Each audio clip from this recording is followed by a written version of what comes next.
Friday, you know what that means here on the Splash Play channel. It's time for a little try draft-a-thon. We're going to hit all the major platforms, Underdog, DraftKings, Drafters, the biggest tournament they have, the biggest prize pools. We're going to try to get some good teams going for today. Along the way, you'll find out what the best picks are in each of these drafts and why Najee Harris with his eye is not one of them right now. Thankfully, gotta have to field the Najee, so we're okay. Might be time to up, though, Marion Hampton, though. Yeah, Najee Harris, eye injury, chat's buzzing about it. It started as like a Twitter rumor that somebody I think on Twitter speculated that he blew his eye off from fireworks. It's not accurate. Apparently got some debris in there, had to see a specialist. So Najee Harris, probably not the most draftable player in the world here. We are picking the 9-hole, and it looks like there's a new interface on Underdog, so I guess maybe you have to make the screen a little bigger so it doesn't look like dog shit. What's going on here? This is what's up? What am I do with all this empty space on the right side? What did Pete politic Underdogs? They give him more ad space? All right, well, here we go. I'll put my little drafters sticker here. Go ahead. Promo code SPLASH drafters. Of course, we'll be drafting here on drafters.com for the last leg of our journey, a total points format with 500K to first place. A good tournament to enter because I finished top 100 in it without maxing it out. There's top 10 of their best ball tournament last year in playoffs. That was also a great payday too. So check out drafters. But for now, we are focused on Underdog and this really low frills interface. I don't like what they did here at the UX. I know it's been beat up on Underdog season for me and a lot of people out there because they kind of keep making mistakes. This is an ugly draft board. It's an ugly draft board. We got pick 9 though. We got Malik Neighbors here, Nico Collins here. Would like to get my Nico exposure up. Definitely have more Neighbors right now. Reaching for Genty, not going to happen. Reach for Derrick Henry, who I've got about 25% of right now. Not going to happen. Let's get a Nico share here. Still cozy taking Neighbors there as well when the opportunity presents, but I've just got a lot of Neighbors across every tournament format. I'm going to check my exposures in a different tab because I still have not put any of the tools for this year. Let's see. I'm at 14% Neighbors overall, 16% in BBM. For Nico, I'm only at 6% in BBM, so that was the right choice there. It's time of draft season for me where I do have to start balancing exposures a little bit better, which is part of why I think maybe putting on the Best Ball Overlay tool again might be a move for me. Of course, bestballoverlay.com, the fantasy dog pound guy, created that tool with his boy Josh, and they've done a great job with it. I just don't know if it was working for the last couple of weeks, and I don't really care enough to try to put it in. But it is a great tool if you want to use it. Now that I'm in about 890 BBM drafts, I want to be a little more mindful of my exposures. We got Nico, Drake London here, can reach up for Jonathan Taylor, Bucky Irving. I have grown very accustomed to taking early RB here, but Achane, Henry, the two that I would scoop. So I'm going to go Drake London. We're going to old school here. 0 RB Friday start with Nico Collins and Drake London. We'll see how much I stick with 0 RB here. It'd be nice to build some 0 RB teams if I'm in spots that allow it. But frankly, picking on the back half of the board, I've not felt like they are the best 0 RB situations lately. Shout out the chat here. I don't think Pete sucks off Underdog. He's got sway, though. I know that. GM, shout out Fantasy Football Garage. Appreciate seeing him here. When am I going to rock cornrows? I would do that if it weren't something I get yelled at by people for. Spags, the best ball goat. Let's get this bag. I appreciate that, Kendrick, one of the kindest mans on the internet. Kindest mans? God, kill me. I will say first thing in the morning, I had to take the wife to the train station. She's in New York for the weekend for a work trip, quote unquote, right? No, she's in New York for the week for a work trip. She has to do some content creation things for fucking one of her stupid clients. Anyway, it's not good content either. It's fucking marketing content. Boo. As opposed to this, which is obviously great content. She's in New York for the weekend. Had to drive her to the train station, which is in Philly. Of course, the moment that we turned back the other way after having dropped her off, Kitty, the puppy, came with me. She's sitting on the bed over there, threw up all over the car. So just clean. First action of the day was not only, and thankfully she woke up with Luca, so I'll have to do that the next couple days. But basically had to clean up dog puke as my first action of the day, which did not fill me with joy to do best ball drafts today. But thankfully, now that we're here, I'm feeling okay. But just one of those fucking runs, man. Ordered better than 7-Eleven tonight. I'm sure I will. Though lately, fast food's tempting. I did get the spicy McMuffin, various versions of that. Not that good. And I like spicy food. I have no issue with spicy breakfast. But the spicy McMuffin, I don't know, not the best flavors in the world going on there. I was not a huge fan. So it's worth a try for sure, but it really doesn't add anything special. So spicy McMuffin, thumbs in the middle, I would say. Just mentioned it, Kevin. I'm about 90 BBMs, and I think it's technically number 88 for me. So all of our Nazi friends are going to be stoked for this draft. We had draft 69 on stream Today, draft 88. But yeah, large majority this year for me, not on stream because I have no contractual obligation to do it on stream is basically it. I've done too many PPMs though before training camp, and next week is when both the content flow here and in general your football news is going to ramp up because training camps, some rookie camps are starting. I think the Dolphins starts on the 13th. A few other ones that are going to straggle along 13th through 15th, but in general, training camp is going to be around the 15th. So something to keep in mind here because it is going to result in me doing more content, including morning videos about the news updates instead of attaching them to a draft. I'm going to do those separately. Dog, can you please not wander around? We are on a decent spot for running backs here. Terry McLaurin also available. JSN also available. You know what? We're doing 0 RB. Let's go Terry McLaurin here. We'll see what happens. Dog, come up. If you're going to walk around, please. There you go. There you go. Good girl. Okay. Kitty's up here with me now. We're good. We're killing it. Instead of her wandering around near all the electrical equipment, I think it's probably better if she just sits on the couch. Needy ass puking dog. That's what I've got going here today.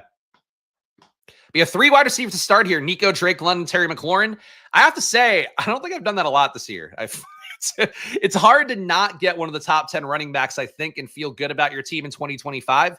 That's one of the hills that I'm willing to die on this year. And you see me dying on that hill very frequently. But jokes like this here, a guy Hateful Huck saying, GM, it's RB Big Friday. No. We are, in fact, hitting it hard. And we're taking my boy Jaden, too. Fuck it, right?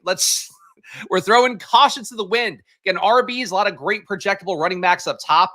Really, they're no lacking of running backs I want to take here. Like taking Bijan, like taking Gibbs. I'm cool taking Saquon, especially if he's going to go at pick 6 in this room. McCaffrey's the one I like the least in the first round, besides Genty, who's now fallen. But still, I'll take McCaffrey. He's getting talked up by Kyle Juszczyk. That's something. Devon Achane, like him, trying to take more of him because I have so much Derrick Henry, who's in about 22% of my lineups right now. Ashton Genty, I like conceptually, even though he's absolutely overprojected right now. He should probably be closer to somewhere between Josh Jacobs and Breece Hall. I think would be a more fair price tag for him, and I would take him more. I love Bucky, love Jonathan Taylor. Don't like Josh Jacobs too much. That's the one I don't get too much of. Chase Brown, I'm not getting a ton of either, though I do like him. I just think he's a little bit overpriced. Breece Hall, I'm cool with. A lot of RBs are totally valid here. Omarion Hampton, Najee Harris is down an eye. I think it's looking better for him as well. So it's hard to go 0 RB. It's really hard for me, and I love 0 RB teams. Hard to do it this year. We're doing it today, it looks like. Shout out the member chat here. About 2 years of time from the consigliere Vegas weekend with the fam and some NBA Summer League DGens. So that's fun. Are you going to actually go to Summer League? Because could be fun. You missed the marquee day. I actually did watch Cooper Flagg versus Bron yesterday. Cooper Flagg, I will say, a little bit unimpressive for a first Summer League game in terms of actually hitting shots. Getting up 21 shots in your Summer League debut bodes well for him not backing down usage-wise from guys like Anthony Davis and eventually Kyrie Irving, though. I actually did a NBA Best Ball draft. Don't draft Kyrie Irving. I will say that. But thank you. Appreciate you trying to get your best ball contests in here. Of course, we'll be doing a few today. And the start makes me thick. Thank you for Robert Griffin III. Another man who's balancing his teams better this year, much like I am. But yeah, I mean, look, we'll see what we build at RB. Even Kenneth Walker not going to be available on the way back. This guy grabbed him at 48. It's going to be that time of year. Really, in best ball, it's always that time of year. It's always that time of the month for me. It's always that time of year in best ball. After the fall, now Saquon and DK at 8 and 6. It's crazy. It's crazy just given how much people love veteran running backs that here is your most easily anointed veteran running back who was good himself, but also had a team that put him in winning situations last year. And people don't want to take him at ADP. I really, the Saquon thing is baffling to me. I don't grasp it. Is it because the tush push didn't get banned? Did that make people a little bit muted on him? Everything you want Bijan to be, Saquon was last year. 103 build right now. Travis Hunter falling a little bit. I mean, he's falling in general in the markets. Falling a little bit in ADP here as well. Available at pick 57. Alvin Kamara, Joe Mixon, I think both solid picks. I feel a little bit better about Mixon because I think this team will be competing for a playoff spot for Kamara, even though I do very much bend the knee at Kellen Moore, who's my personal king of former offensive coordinators. We'll see what he can do now he's got his own run out for a team.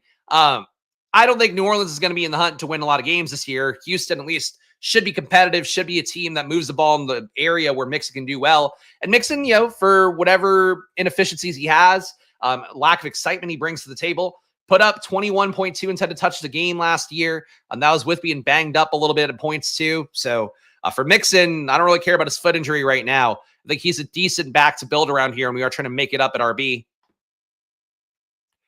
And let's see.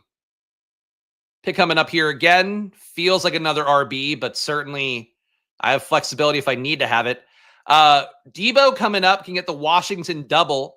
James Conner does feel like a bit of a tier break at RB, even though the reports and what Jonathan Gannon, the coach, has said that he wants more of a timeshare between Conner and Trey Benson. I like the Washington double. Where I feel like Conner was absolutely a bit of a tier break here. I think he's, to me, safely ahead of TreVeyon Henderson. Guy I just don't see getting a bell cow workload after not getting one in college. And now he's coming into a spot where he's not really undersized, but I think he's going to be more, to me, he screams like the James White, Dion Lewis back. We'll see how much workload he gets relative to that. But I'm not crazy about Henderson at this ADP. Conner I'm cool with. But I wanted to get the Washington double. Feel like it hasn't aligned naturally a ton for me. So Terry McLaurin, Deebo Samuel added on with Jaden Daniels. We have Joe Mixon, Nico Collins, Drake London. No meaningful Dallas bringbacks yet. Obviously missed out on CeeDee Lamb. Missed out on George Pickens along the way. But still a Washington double that we can add one of the RBs on. Javonte Williams seems to fall enough in rooms we can get him.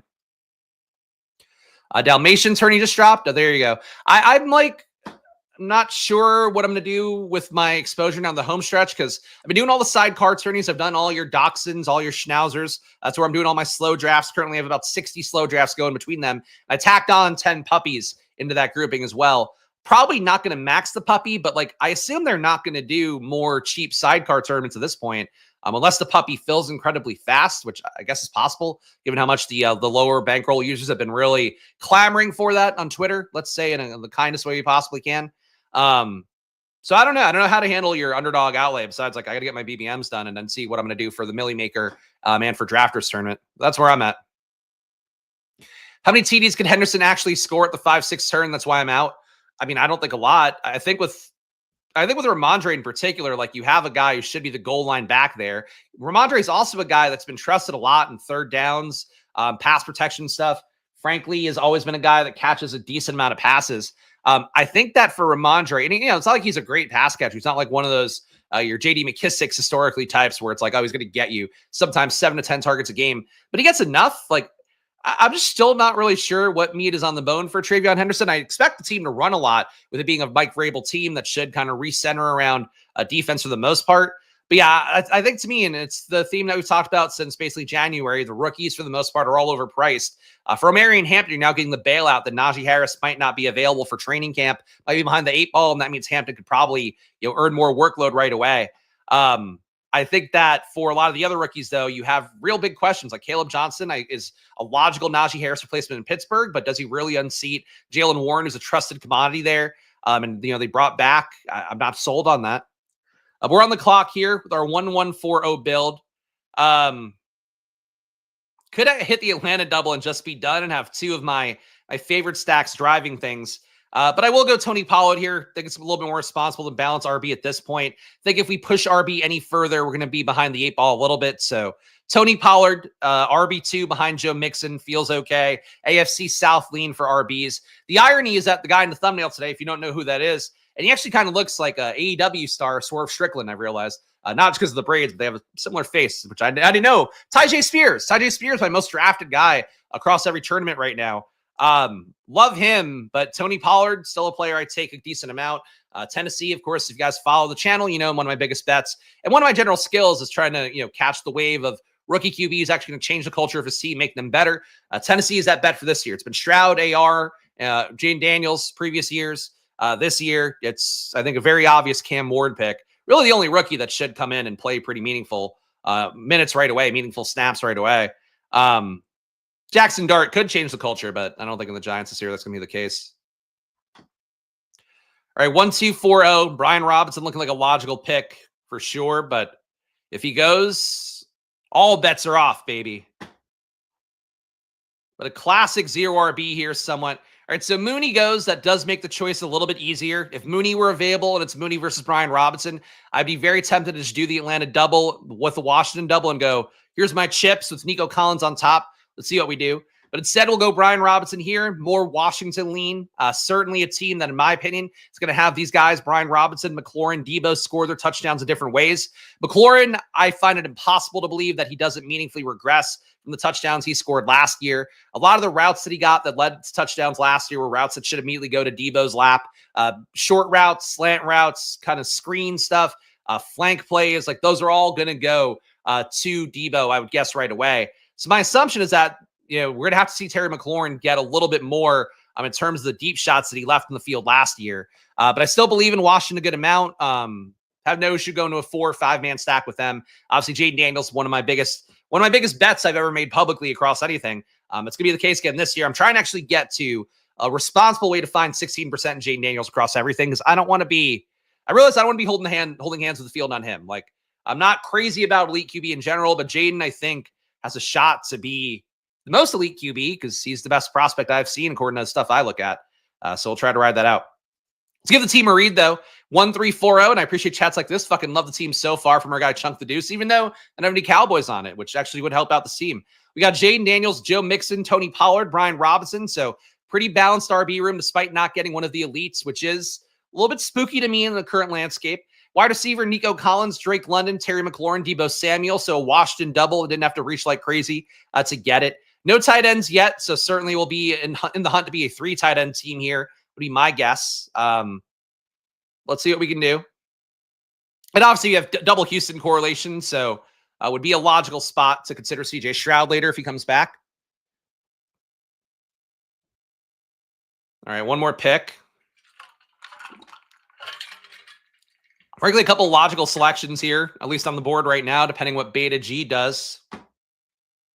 Generation Beta coming up soon. Generation Alpha, I think, ends within the next year or two. All right, so Jalen Warren would have been my preferred pick.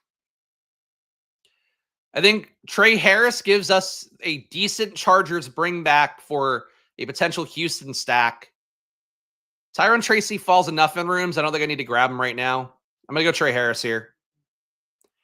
Wide receiver 5. I think you could have made the case to take one of the tight ends, though they would not correlate in any meaningful way. And again, I think Tyron Tracy is an okay pick here, even though him and Scadaboo, whoever the faller is, just taking that's fine. So that's our 5th receiver. So need to take a little bit of a break at receiver, potentially. Again, Najee Harris, not in consideration for me right now at this current ADP. I think our guy Mathology actually had posted something in the Pizza Discord about the eye injury stuff because he works in construction. Basically, something to the effect of, like, if you have any sort of eye injury, superficial, whatever, usually you're going to see a specialist, which isn't really anything too insightful. But, like, the range of outcomes for a guy with an eye injury, and I could say this again to someone that's torn my cornea before, it sucks. Like, you can't really do a lot. You can't see out there, really disorienting. But even if it takes him off the field for first couple weeks of training camp, I don't think that's great for Najee because Marion Hampton's kind of a built and ready to go RB. Would like to get RB here. Falling Travis Kelce, kind of appealing though. But let's stick with the plan.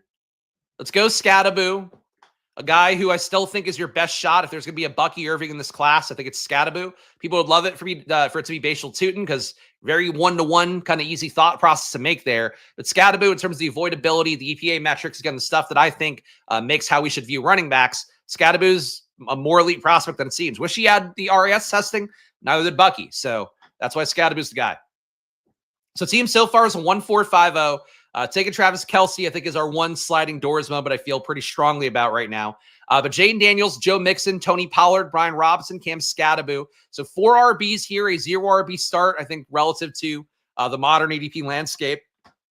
Wide receiver, Nico Collins, Drake London, Terry McLaurin, Debo Samuel. So you feel that we made a 0 RB team here, even though taking Jaden along the way, taking Mixon, not as strong as a 0 RB team would have built perhaps in the past. Trey Harris rounds out the wide receiver room, and then we got a bunch of tight ends yet to pick up. So not a bad start. Maybe not a legendary start either. Like the stack offense like this, but I worry they eat to each other's week 17 ceiling. Is this something to worry about? No. I mean, certainly you have to have the nuts no matter what, but like your bet on whatever that team stack is going to be, if you happen to capture whatever team is going to score the most points, you have a shot of having multiple guys that end up being players you need in a winning lineup, or at least guys can be usable parts of winning lineup. So I would not try to overthink stacking like that. Najee Harris goes at 122 here. Feels like the price level has to come down a little bit more. If I were to say, okay, let's say Najee still able to go week 1, so his agent talk is not incorrect, but you do have the eye injury keeping him from being a guy that's going to potentially fight for that role with Omarion Hampton up top, because Hampton is a really good back. Like if he were going to a clear landing spot situation, I would have thought he's just as good of a play as Ashton Genty. I think he needs to be priced more with some risk to it. I feel like he's at least got to be in the Ray Davis spatial Tootin area. If you want to put him next to Javonte, I could be okay with that. But I think that Najee's got to fall a little bit. And obviously, this being a low news time of year, people might not even be aware that Najee hurt his eye. So yeah, I think Najee, I probably wouldn't take Najee to like pick 130. Even that we're getting close. I am going to add on one more RB here. I'll get my Washington Dallas week 17 bring back, and I'll pray that this guy actually holds on to the job in week 17. Javonte Williams here. So we've got the Washington stack with Jaden, Brian Robinson, Terry McLaurin, Deebo Samuel. So week 17 correlation, get the bring back on Javonte Williams.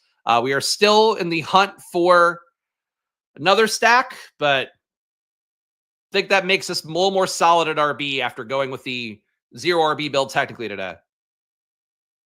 And see what we get from these lovely gentlemen around the turn. Favorite cheap stacks for QB? It would still be Cam Ward by a decent clip.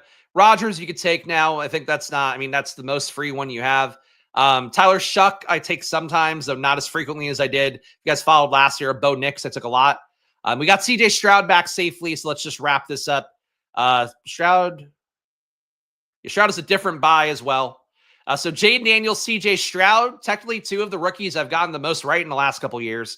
Those are my QBs right now. Doesn't feel like a 3 QB build for me, but I guess it could be depending upon what comes back. RB, we have Joe Mixon, Tony Pollard, Brian Robinson Jr., Cam Scatterbo, Javonte Williams. At receiver, Nico Collins, Drake London, Terry McLaurin, Deebo Samuel, and Trey Harris. And nothing at tight end yet. So a 2-5-5-0 build. Hopefully we've prioritized QB enough relative to 2025 landscape where people are, I think, a little bit over prioritizing our QB. But you got to get your guys. So that's that. So the issue with Browns and Colts, Browns, the starter, I think it's most likely Kenny Pickett based on the beat guys. But if Pickett's not good enough, they're going to bring in Flacco. You then still have Dylan Gabriel, who I think is actually a pretty compelling prospect. To me, grades out not too dissimilarly from Bo Nix, even though the size differential alone would make me not as into Dylan Gabriel overall. But Shador still live to play at some point if things go south. Like, you're just not guaranteed a run out of who's going to start there. And I tend to, as a player, like, I prefer to think about QBs only that I think will be starting in week 17. And look, I love Jackson Dart. I think he's immensely talented. They give a pretty good probability, I'd say at least 50-50 of Russell Wilson starting in week 17. If the Giants are competitive, they're just going to keep Russ out there. That's what's going to likely save these guys' jobs. Once the team is dog shit, then they could bring in a Jackson Dart. But like, I like Dart. I don't take Dart at this point. I really don't like taking QBs that you just don't have any read on, you know, who's going to be starting in the end. And Daniel Jones, I agree, is free. Like, that's a positive, but not free enough, I think. QB3, you want to attack him on, sure. But like, there's a pretty decent shot that AR starts again at some point. And I don't want to take AR either because there's a pretty decent shot that Daniel Jones starts. So I think it's a trap, honestly. Like, to take players, it's an issue that people have with across multiple positions with rookies, but like, to take players that you can't project meaningfully in any way at all, I just don't think is the smartest thing to do.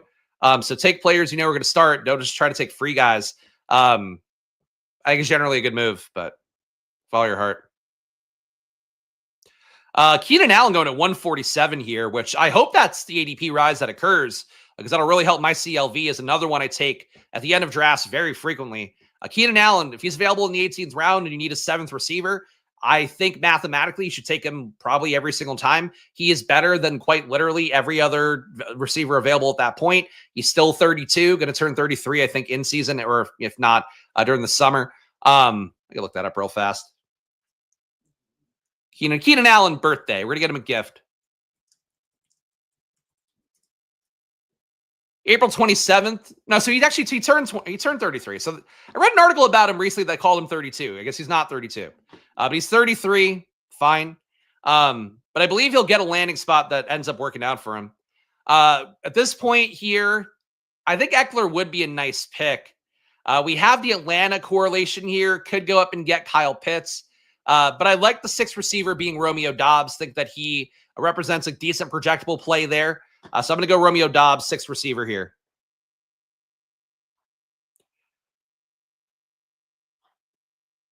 I don't think Keenan Allen signed anywhere. There really aren't good rumors for him. So Keenan Allen supposedly wants to go to the West Coast. He doesn't want to play in Pittsburgh, which I still think would be the most logical fit for him. But he said outright on streams he doesn't want to play with Aaron Rodgers, doesn't want to go to Pittsburgh. So that's one thing that I know he's put out on a Twitch stream within the last couple of weeks.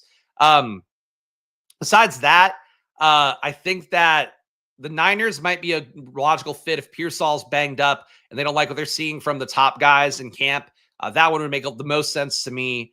The Chargers people think makes sense. I don't agree with that. Having McConkey there, adding in Trey Harris, having Quentin Johnston, they have enough guys to develop there. I don't think they need a Keenan Allen in the mix. And frankly, that would really upset a lot of things. All right, 2-5-6-0 build here. I mean, we are a 0 RB team, and I do think we want to get in one more RB. I'm okay starting tight end now, but I'm actually going to take the 6th RB and go Roschon Johnson. Take a lot of DeAndre Swift. I think there is a world where Roschon Johnson ends up just as viable, if not a better fantasy asset, because of the fact he's going to control the red zone workload unless Kyle Monangai comes on strong. I think Roschon is a very strong RB6 here for a team that kind of needs a stronger RB6. So team so far is a 2-6-6-0. Again, I would have been happy taking Kyle Pitts, would have considered Jonnu Smith, even though he does fall pretty precipitously in rooms, more than he should at this point. People are kind of double taxing him for getting traded to Pittsburgh. But the team right now, Jaden Daniels, CJ Stroud is QB, RB, Joe Mixon, Tony Pollard, Brian Robinson Jr., Cam Scadaboo, Javonte Williams, and Roschon Johnson. Wide receiver, we got Nico Collins, Drake London, the Washington double with McLaurin and Debo, Trey Harris, Romeo Doubs, and then tight end, nobody yet.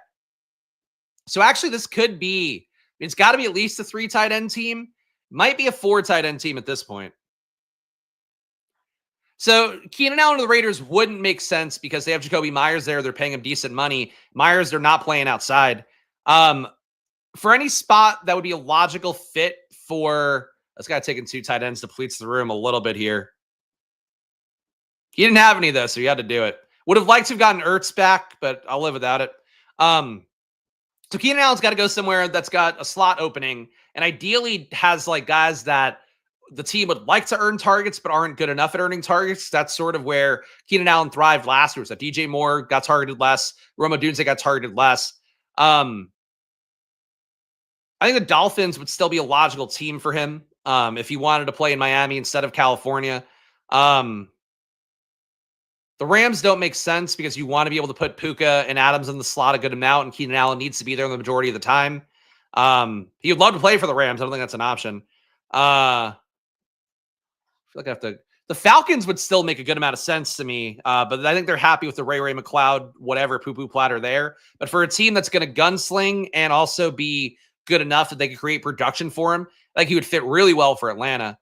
But again, I don't think that's like a priority. It's whoever is going to get a wide receiver hurt in July and August is most likely it. And that's frankly what you want to have them have the maximum value anyway. All right, we have a 2-6-6-0 build. Got to make it up at tight end. This is where you scoop up Jonnu Smith and go, great. I'm getting a player who was once valued at pick 100 at pick 177. And Jonnu Smith, look, the role is totally different. He had a tremendous role in Miami. Talked about some of the numbers on my DraftKings stream yesterday on Stochastic. And frankly, I've probably talked about him a lot in general. Jonnu Smith last year was one of the better tight ends in football, 0.34 EPA per target, 27.5% target per out run, a 1.1 red zone targets a game. I think you're not going to get that level of workload where he was legit. And you can make the case he was the best used Miami receiver last year amidst him and Tyreek and Waddle because they just didn't have great workloads. I think Jonnu Smith is still a decent click. The downside is that you might end up in a situation where Freiermuth is the previous Kyle Pitts in Atlanta. Jonnu Smith is previous Jonnu Smith in Atlanta, where Jonnu can get there some games, but it's not a reliable role. But they're paying him over 10 mil. So like, I don't see how that's the case. I think he'll be out there a good amount. I think he'll be fed targets a good amount. I think he's going to be a guy Aaron Rodgers falls in love with. So maybe literally, but he's looking for a wife. He's got a pretend wife only now. I'm going to go Darren Waller here. I'm going to take the mystery box. I think he's got a little bit more upside. So Miami tight ends, past, present, future. Cade Otton would be an okay click here as well, but I really just want to add in wide receiver talent or tight end talent at this point because I think this is a 4 tight end build, to be honest. Like, I feel okay about my top 6 at receiver. I can go to war with these guys enough. RB, I think the top 6 is good enough here for a 0 RB team with Mixon, Pollard, Brian Robinson, Scattaboo, Javonte Williams, and Roshan. I think adding a 7th on wouldn't be crazy there, but I can live with that. Tight end, we'll see what we get for the 3rd one, but I might need 2 more. Great team to take round 18 Sinnott. Actually is not a terrible call. I just don't think he beats out Ertz without injury. Like, I think Sinnott's unfortunately pure contingent value. Felt it last year when we were actually in the season, and it's like, fuck, man. Like, I think Sinnott can do some really impressive stuff. I think the fact that, you know, one of the only plays you'll remember from last year was in the preseason, caught a 40-yard or had a 40-yard catch and run. Like, he can do shit that Zach Ertz can't, and maybe they scheme him up more of that this year. But when you have Debo, I just don't know, like, that's your catch and run guy then. You still have the running backs they'd like to throw little check downs and get them into space with. I'm just not sure how Ben Sinnott actually gets there, but I think he's still talented enough to get there. This guy gets a nice discount on Cade Otton. We're both desperately grabbing tight ends. He did that. No golf for me this week. Still trying to recover from being out of pocket for a week. And again, like, fucking the moment we're back, Alex is gone for a weekend for work. So like, not in the best situations here. Yeah, show some love if you can. Again, I'm just one dude showing you my gambling and best ball here when we get to the NFL season and DFS. And frankly, I do think I do the DFS content of things as well as anybody in the space. Best ball, I'd say, as well as anybody. I think DFS would do better than a lot of people in the space. So show some love if you can. Hit the like button, subscribe. Again, it goes a long way here for just me, one guy, doing my work on stream, trying to show you how to gamble on all the different sites, which frankly, not enough providers do because they're getting paid by one site for the most part. I made sure to negotiate with the site that pays me to be able to do a little bit of everything. And that's what we try to do here. Hitting Underdog, hitting DraftKings, hitting drafters. And frankly, you know, getting your balanced exposure, getting your portfolio balanced by playing all the sites was a goal of mine this year. And I'm doing it. I'm living the dream. So you can see from the joy in my eyes, I'm living the dream here. The child is having a sleep regression. He's fucking 3.5. There shouldn't be any more sleep regressions, but he's learned that he's got will. He's got free will, which I feel like you never want your child to learn. Again, we're making it up at tight end here. Jatavian Sanders is a tight end who I think is pretty sexy, pretty fun. Took a lot of the fun tight ends off the board here with Theo Johnson going, Chig going, Juwan Johnson going, Dalton Schultz, who would have correlated. All 4 of these guys would have been a nice 3rd tight end for me. But Jatavian Sanders, one of those guys who I think should move up a little bit when we get to July and August. He's your starting tight end for Carolina because Tommy Tremble's got back issues. So had surgery for it. That's it. All right. Ollie Gordon. Taj Brooks and Ollie Gordon get drafted here. Yikes. All right. Nick Chubb falls all the way back here. Tight ends, Jonnu, Waller, Jatavian. I think this is a 4 tight end. Who's the 4th, though? I'm still Team Disley over Conklin. I'll die on that hill here. Will Disley, another Houston Chargers bring back. Disley, a guy that got targeted a lot for Will Disley in particular last year, getting targeted on 24% of routes. Tyler Conklin being in upsets that a little bit, but Disley's getting paid, I think, 2 times more money. Might be even a little bit more than that, actually. So Disley is still my guy here in a 4 tight end build. A 2-6-6-4 build with Jaden Daniels, CJ Stroud. At RB, we have Joe Mixon, Tony Pollard, Brian Robinson, Cam Scattaboo, Javonte Williams, and Roshan Johnson. So that's a 0 RB team in 2025. It doesn't feel great. I think maybe getting one more like Kamara level guy in would help us out a little bit, but we got what we got. At receiver, Nico Collins, Drake London, Terry McLaurin, Debo Samuel, Trey Harris, Romeo Dobbs. I'm not sure we got the payout for a 0 RB team here at receiver. Like, I like getting the Washington double. Like Drake London a good amount. He was targeted a shitload when Penix took over. Was targeted as much as anybody in the league the entire year. Same thing for Nico.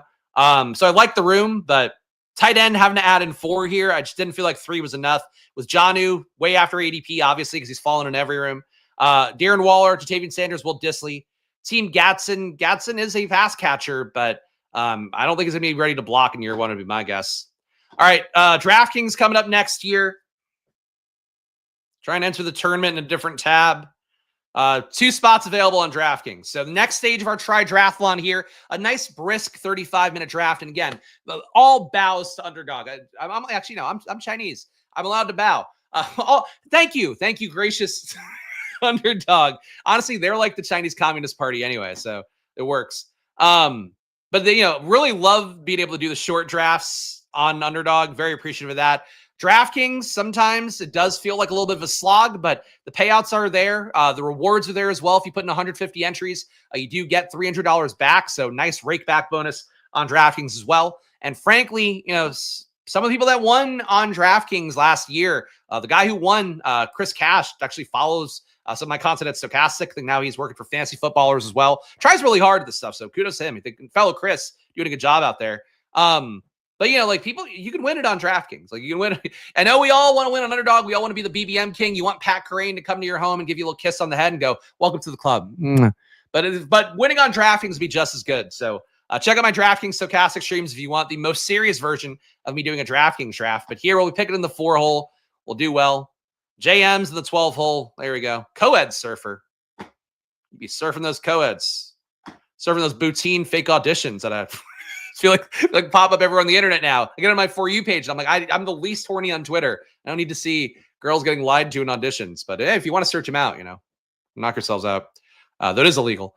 Dak Prescott now Justin Fields make me want to throw. Why?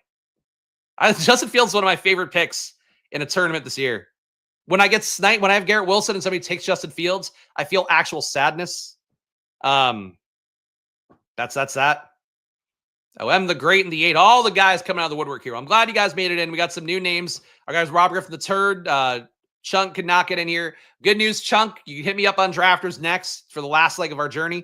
We'll see what these guys do. And if they draft poorly on stream, I'll try to point it out kindly at first. And then if they get rude, then I'll point it out really meanly. That's usually how that goes. Fuck off, man. I answered when I answered. I answered when the stream finished or the draft finished. It's the same thing I always do. I can't control when a DK room is filled or not filled. But if you want to get tipped off to my rooms, join the Discord. I do tell people I had literally 10 spots available on BBM before the stream. Had to wait for like 5 minutes, which doesn't happen very often BBM, but the puppy's out, so I got it. Yeah, if you want to know, join the channel, add yourself to my Discord. Just $5 to join the channel. You get added automatically if you click the link in the description, and you can do that for yourself. Bijan Robinson here at pick 4. I feel like I've been getting scooped on him because people don't want to take Saquon before him. So Bijan Robinson, fine pick for me here at number 4. So no 0 RB on DraftKings today.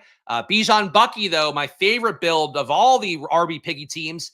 Even I have to play the gift just for saying that out loud. But Bijan and Bucky put these boys together. Different bye weeks. Whew. Cooking with fire if you get that. But we'll see. Cowboys fan and a Jets fan. Glad you got teams in both conferences. Anyway, Fields, though, this is the best. If you ever wanted Justin Fields to be a good quarterback for fantasy and for real life football, you are getting the best shot he's ever had at accomplishing that. And frankly, the fact that, like with Arthur Smith, the fact he could be a league average accuracy QB last year, he didn't actively kill anybody. Fantasy had some down weeks, whatever, but that's fine. Now he's getting the Lions upgrade. Now he's getting a coaching staff coming in, former passing game coordinator. That's all good things for him that I think will give him the best shot he's ever had. And he's got his boy Garrett Wilson, who they both wanted to play together after having that OSU connection. Great. This is Justin Fields' shot to be like a dude. Yeah, I don't know what my exposure is on DraftKings because they don't show you fairly easily. On BBM, though, I have 15% Fields. I assume it's got to be similar on Drafters.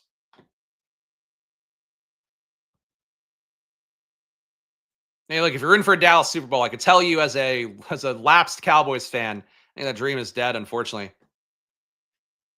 I don't think it's going to be this year. Would at least be the biggest stand I could make, but people feel differently. People are like really into the Cowboys. I've realized that. That's probably the biggest difference for me between the markets. I mean, last year, if you want to see, who's more right, last year I was really down on a couple teams that I think ended up being really right on. The Jets offense was one. Frankly, still got there fantasy-wise for some points. But I was like, people thought this was going to be a world-beater offense. Just didn't agree with that. I think what we saw was like the outcome that was most logical. Few ping-pong games for Adams, who they actually obviously traded for mid-season. Bucs offense I was down on last year. Was wrong about that. The Cowboys, though, I find it hard to believe they're going to be a really fun, exciting, uplifting offense. Got Lad McConkey coming back, which feels like a decent PPR click. Rashee Rice, also not bad. Maybe the guys around the corner don't like Bucky Irving. Fuck. I can't not take this. I'm sorry. If Bijan and Bucky presents itself, especially on DraftKings, I'm just going to do it. Lad McConkey, fine click. I don't hate him. I think he's a better click on PPR. But Bijan and Bucky here, the killer bees for me. Again, different buys. Happy to do it. Saquon and Bucky's a little bit tough because you do have to kind of add some more RB capital and make up for both guys having week 9 bye weeks. But I don't care. Like if I can get Bijan and Bucky together and the ADPs are like fair, I'm just going to do that. So there we go. Burrow at 44 and Fields at 102 is the most DK thing ever. Yeah. I mean, like I think too, I've said it before, really wouldn't shock me if, and again, who knows what's going to happen. It's best ball. A million things can go that way. Would not shock me though, if at the end of it all, it's like a Cincinnati headless Joe Burrow stack with Justin Fields and I think Garrett Wilson being added into that. I think that's got a very live shot to be one of the constructions that can win you all the money. I don't know it's going to win all the money because there's a million things randoms that can occur. Justin Fields can tear his ACL. I fucking hope not. But he can tear his ACL in July or August, whatever. But I really believe that having that kind of build where it's like, all right, we know a lot of people who have Jamar Chase are going to have Burrow. A lot of people have Higgins are going to have Burrow. We're coming over the top with the QB in the same range, adding a different receiver on. I don't know. I believe that pretty wholeheartedly. We got Higgins here. We got Garrett Wilson here. Could also add in elite RB or elite QB with Josh Allen. I'm going to put my money where my mouth is. I like Garrett Wilson. Garrett Wilson, I just really find it hard to believe he's not going to be a 30 to 35% target per out run guy this year. Clearly a player on a team where there's not a whole lot of options that are going to be more appealing to throw to. And Fields and Wilson did want to play together. Like that was one of the earliest reports in free agency. Ended up coming to fruition. I think they're going to be building the plane for the Lions offense, the pass game. If I had to guess, building the plane out of Garrett Wilson, no pun intended for the Jets. I think he's going to be your main guy. I think the RB is going to be a split backfield. In terms of like wide receiver 2, you got Josh Reynolds, Arian Smith, the rookie coming in, Alan Lazard hanging around for a non-Aaron Rodgers team. I don't think it's going to go as well for him. They just don't have weapons besides the RBs and Garrett Wilson. So believe in him a lot this year. That MetLife turf frightens me. Yeah, sure. I guess that's fair. I wouldn't worry about that, but I get it. This is an RB piggy start, but again, the last draft was 0 RB. So what do you want from me? Yeah, we adapt, we grow, we mature, all those things. Are we on Taj Brooks? I'm not. You didn't even call him the right. You call him Taji, which I guess could be a typo. But no, I'm not on Taj Brooks. I think this is Chase Brown's job to win. I like Chase Brown enough. I just think that he's priced around RBs that are a little bit of a better click. Like if you're telling me I have to take Chase Brown over Bucky Irving, no chance. You're telling me I have to take Chase Brown over Jonathan Taylor, no chance. Him and Josh Jacobs, I think a little bit more fair. But yeah, Chase Brown, I don't have a lot of because of just where he lines up. And also, frankly, like having to compete with Trey McBride also takes some Chase Brown shares away from me because I would often rather take McBride over Chase Brown as well. But I like him. He was one of my big stands last year. And he was also the guy, too, I got like the best CLV on, I think. I'm very much a big fan of Chase Brown and what he does in terms of just being a guy that's now earned volume in college, like at a really high level, getting 28 instead of touches a game in Illinois. Now he's in the pros, earning volume again. The second that volume opens up with Zach Moss getting hurt, great goal line role too, as good as like a Kyron Williams or a historical Christian McCaffrey kind of role. Chase Brown's a better click than people realize. He's not super talented, but that doesn't matter. Getting the endless trust of your team at RB helps a lot more. Hampton going here. I would have been willing to take him. We are trying to make it up though at wide receiver. So I'm going to go Jamison Williams, a guy who I think can make a leap this year. So we Bijan Robinson, Bucky Irving, Garrett Wilson, Jamison Williams start. All young guys who I would hope, haven't seen the best year from yet. I like the start a lot. This is actually a very fun team to me. We'll see how we get some more receivers, how we handle QB and all that. J-Mo at 45. I think he should go top 40. I don't know if he will. I don't know how much camp hype you would need for him to go top 40. But I think he could, and I would say should. Well, the thing is, like, the back-to-back leaps, that's what happens when a guy was hurt for his first year and also had the gambling suspension, is you just don't have the time to kind of grow at the rate you're supposed to. So, like, his development curve should be a little bit behind, but he showed a pretty big leap for me last year. Like, the fact that he would have big games and meaningfully take away from Amon-Ra St. Brown, that's, it's not a great thing when you have a Detroit stack that both guys aren't getting there week to week, but it is a good thing to show that he has, like, the upside to kind of, spike in a meaningful way. I feel like at this point, we're going to be throwing out the young receiver thing. If we take Courtland Sutton, I think Courtland Sutton's an okay click, though. Think he's still going to be your primary receiver. Say Flowers, I like a good amount, but I'll go Sutton here. I'll just take the slight value here. Sutton a little bit behind ADP as our wide receiver 3. So Bijan Robinson, Bucky Irving, Garrett Wilson, Jameson Williams, Courtland Sutton start. I think you're seeing in real time why I feel so strongly about the Bijan Bucky build as well. You just end up in a pocket where you'll get some value receivers coming back. I mean, certainly this guy taking Jamar Chase and then punting receivers helping me out a little bit. But like, I've gotten good values back, I think, to balance out the room. I don't feel like this wide receiver room is dog shit, even though my RB room is, in my opinion, like a Gibbs Bucky one to be the only more explosive version out of the top 2 round RB pairings, maybe Achane, whatever. So I like the spot a lot. I think the team's looking good, but you may feel differently. Who knows?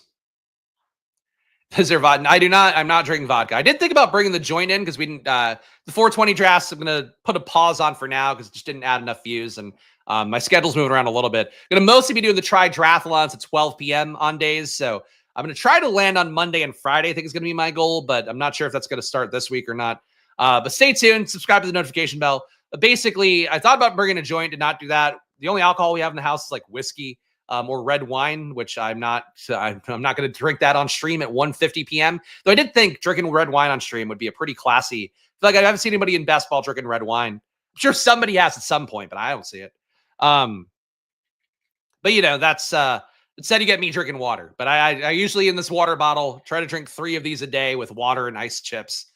So that's as you can tell, a beacon of health that I am. Have to make sure I get my water in. Oh, Crack Rock drinks red wine. Well, there he's rich, so that fits the brand. Drinking red wine at 1 in the afternoon on a weekday, like all the other Stepford wives. Yeah, I mean, look, I'm taking care of the kid and the dog, so I got it. Tell you what, though, nothing was more deflating for my day where I was like, yeah, I'm going to schedule my stream out, start at 12, whatever. Nothing was more deflating than the dog throwing up in the car. That's like, first I'm like, what the fuck, man? And she's shitting Alex's, it's like the car before, like, it's mostly Alex's, so like, whatever. She picked it out. She does the majority of the payments. I don't need a car because I work from home. So it's her car. I consider it mentally her car, even though I put money towards it. Kitty previously has shit in her car, and I had to pay for the detailing on that. I'm like, this fucking system does not work. Where I have to drive to the train station and clean up the dog shit and probably pay for a detailing. Doesn't work. Chris Godwin, some reports out there that he might not be available, might be on the pup list to start. I think Mike Clay's projections might reflect that. It just spooked me a little bit. But frankly, adding him on here, slight discount. Okay, but I'm going to go Swift instead. Like Swift solidifies this RB room. Frankly, if you told me I had to play a roster with only 3 running backs this year, if I were to play a roster with Bucky, Bijan, and DeAndre Swift, I think we could win it all. So I am cool with this right now, punting receiver a little bit more down the pike. I also have another bit of logic as to why I'm willing to do that, but I'll say that out loud when we get through these next few picks. Never mind. I thought Chris Godwin might also come back, but now it's not going to happen. But that's okay. See what these guys do. Glad this guy's taking receiver again, though. Good for him. Pound red wine. Using the verb pound red wine on Friday nights is always a tough way to open. Pound red wine on Friday nights that coach both my boys' T-ball teams in the morning. Second part can be brutal. Butcher all the kids' names. Am I hungover? That's funny. Maybe the tannins are an issue. I know Alex has that issue too, where red wine tannins sometimes affect people more than others. So she at one point was trying to take like these little bits of powder you could put in red wine to decrease the amount of tannins you get in. That might be like bro science bullshit. I'm not the one saying it, like and believing in it, but I do think that could be part of the issue. Maybe some people get hangovers worse though with red wine, but I guess if you're pounding it as the verb, that could be the thing. All right, we got Olave back. We have Jordan Addison back as well. Olave is a really appealing click. Myers, not bad for PPR. Addison gives us Detroit, Minnesota, though, which I think we want to have access to. So I'm going to go Addison here. Get another guy from a winning team. With Addison, the shitty part is whenever there's a suspension announced for him, he's probably going to fall more in ADP on DraftKings because DraftKings drafters just get really shaky hands about guys that are going to be out for any period of time. So I worry that I'm getting Addison at he'll be at a cheaper price tag at some point. But the fact that we have the Detroit, Minnesota stack kind of set up here with Jameson Williams, have 2 outs now at QB to get access to that game. I've said it before for Buffalo, Philadelphia, hard to imagine that game not being like a 50 to 55 implied total game. For Detroit, Minnesota, that should be at the same level, if not 60. I'm cool getting Addison here. Would have preferred Godwin, but I like Addison. All right. Read some chats here. We got some more. All right. Look at, Tolan's story is the most interesting. So let's see what Tolan's got here. I drink red wine out of a skull mug and pretend that I'm a Norseman while watching Vikings Valhalla on Netflix with the wife. Typically don't get sex. All right. Yeah, that's fair. I've been on the record and people have applauded my courage before for saying, I don't like having sex if you go out for a dinner or stuff. That's always the tough part when you have date night and it's oh, cool. We're going to this Mexican place. And afterwards you're I have to be fucking wanting to pump away. Not my fave. So very relatable concept to me. I get it. I think especially when you're married too, it's and I get the trope of horny husband want bang, wife not give up enough. Where it's just caveman stuff. But I get the stereotype and all that, and maybe you guys out there, you feel the same way. For me, it's more look, I've ridden the ride. I've been on this ride since 2018. Granted, I've got off the ride a few times. The ride was down for repairs at various points. I went to other amusement parks for a brief period when I first was at the amusement park. But I know the ups and downs at this point. I'm cool. I'm cool not, sometimes passing things around. That's the official Splash Play stance, though. The podcast with the cum emoji. Look, you can just jerk off if you want. Whatever. Especially after Mexican food or after a gallon of wine and Vikings. Thank you, Tolan. I'm glad you'll become a member now since you read my chat. It's all it takes. Right? I'll read. I do read chats all the time, guys. But please join the Discord, especially if you're a guy like Tolan that gets drunk and wants to not fuck your wife. Boy, you're going to be at home in the Discord, I'm sure. You can balance it out with our guys who are putting thumbs in butts and talking about that. We got 0340 build here. Bo Nix available. Would fit the build. Darnell Mooney would give us some more Atlanta stuff. Justin Fields is here, and we are in the range where he could go at any minute. I'm going to take Fields here. Like Bo Nix, cool with Bo Nix. Fields is the move. Shout out Tolan. Welcome to the family, Tolan. I'm not going to do the voice. Welcome to the family. We can do at least that part in Italian. But make sure to click the link in the description. Join the Discord, Tolan. That's where, if you're paying for a membership here, that's where you want to be. Shout out to all you guys who are members. Again, I really feel like we're building a Discord that I like hanging out with, which is the goal. I would also like one that had, 10,000 times members. It was still cool. That's not possible. But, where we are right now, I like it. If you join the Discord, you also get all my football takes or whatever. There's a news thing. I post them in there. You also get takes from guys like Emo Cowboy. Our guy Tyler does a good job replying to when people actually have serious stuff and questions. Guy Huck in there doing a great job. Robert Griffin III always in there making me laugh. That's what I look for. But we've got a lot of good guys in there, which I think is what is nice about a Discord. All right. You got a pick coming up here.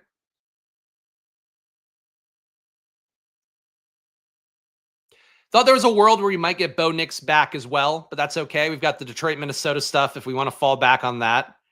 Think we need to grab a receiver here or would like to grab a receiver here. And we're going to grab one. Darnell Mooney, one of my favorite picks of the draft. I think he should be priced in the 70s. He's going to 94 on DraftKings.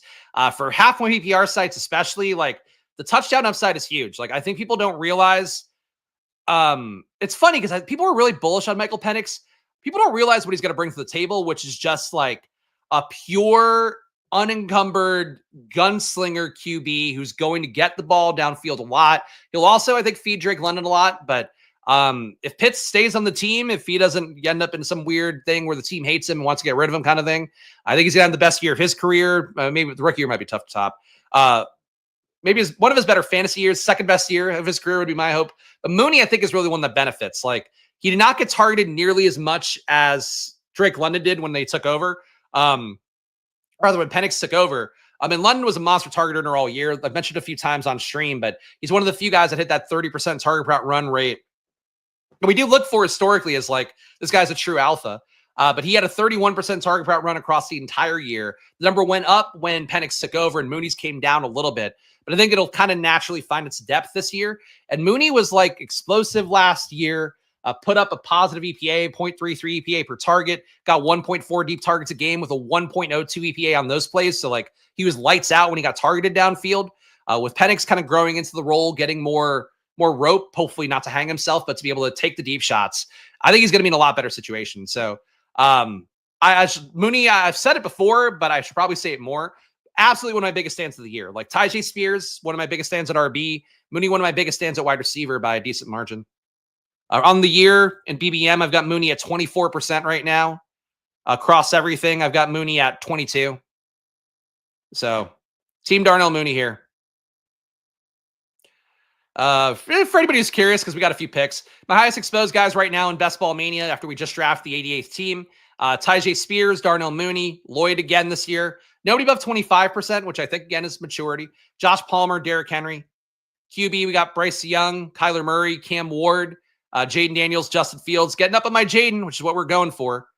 At RB, Tyjae, Lloyd, Derrick Henry, who's hanging up with a lot of volume here. DeAndre Swift, Roshan Johnson, double bet on Chicago. Love Ben Johnson, always have. Wide receiver, Mooney, Palmer, Keenan Allen for free. Rashad Bateman, Juwan Jennings. Then a tight end, Trey McBride, Chika Okonkwo, Jatavian Sanders, Zach Ertz, Kyle Pitts. Bowers has come down for me. I'd like to get that up a little bit more. And we're on the clock. All right. 1350. Mark Andrews falling precipitously. I think we just got to scoop this. We need a tight end. Mark Andrews is a tight end. Sometimes as simple as that. Love Penix. Be careful typing that. There you go. You're on fire today, Tolan.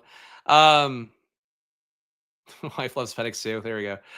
Yeah, I think that's fair. Not enough Breece. I don't love backs in an ambiguous backfield. So I feel about that, but I get it. Breece Hall can be, if he wins that job and holds on to it, it can be valuable. I just think that was a weird situation. They almost traded him. Then, apparently gave him no, you're our guy. You're our guy. But like Braylon Allen was a lot of advanced analytics, pretty similarly good to Breece Hall last year. Isaiah Davis brings a different component there, brings that kind of Ty Johnson scat backy thing to the table that they don't have. Breece Hall's a great PPR back, so I think if you're going to take about DraftKings, do it. But like to me with Breece, the thing is like if he's going pick 33, I don't want him. If he's at pick 40, right next to James Cook, go Breece. That's great. I think it's just being price sensitive, but that's my belief on it. All right, Tyler joining here. Glad to see your guy Terrence here as well, talking some Vikings stuff. Love Vikings before his son took over. The creator's son? Didn't know that was a thing. Nepo babies everywhere, though.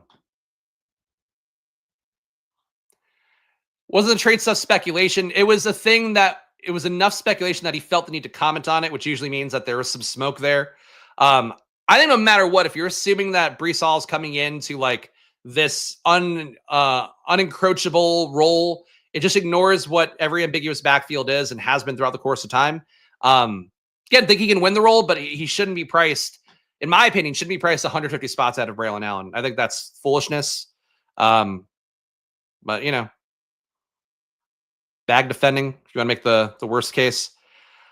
Fuck. Did we miss out on McCarthy? Just goes so early. I really cannot pin it down fucking ever. Bateman's still here. Tyjae Spears makes the RB room, I think, a lot better. So I'm just going to go him. RB room, 4 guys deep now with Bijan, Bucky, DeAndre Swift, and Tyjae Spears. I think we've balanced that capital pretty well. We've got Fields as our 1 QB. Thought we'd be able to get one of McCarthy or Goff. Didn't pull that off. Oh, not the show creator's son. Got it. I was like, oh, God, are we passing down literal shows? That makes more sense. I've not watched Vikings even once, though. I just know that Brock Lesnar looks like he would be on the show Vikings after he also briefly played for the Vikings. That's the extent of my knowledge of TV show Vikings. 5 RB room, 6 of these 4. We'll see how the room goes. Good with that. Kai Sanat said he wanted to stream with me and Speed. I mean, Speed's getting Giannis, so clearly I'm the most logical guy to go to after that. Once you reach the highs of booking Giannis Antetokounmpo, you've then got to come to me to gamble with you mediocrely.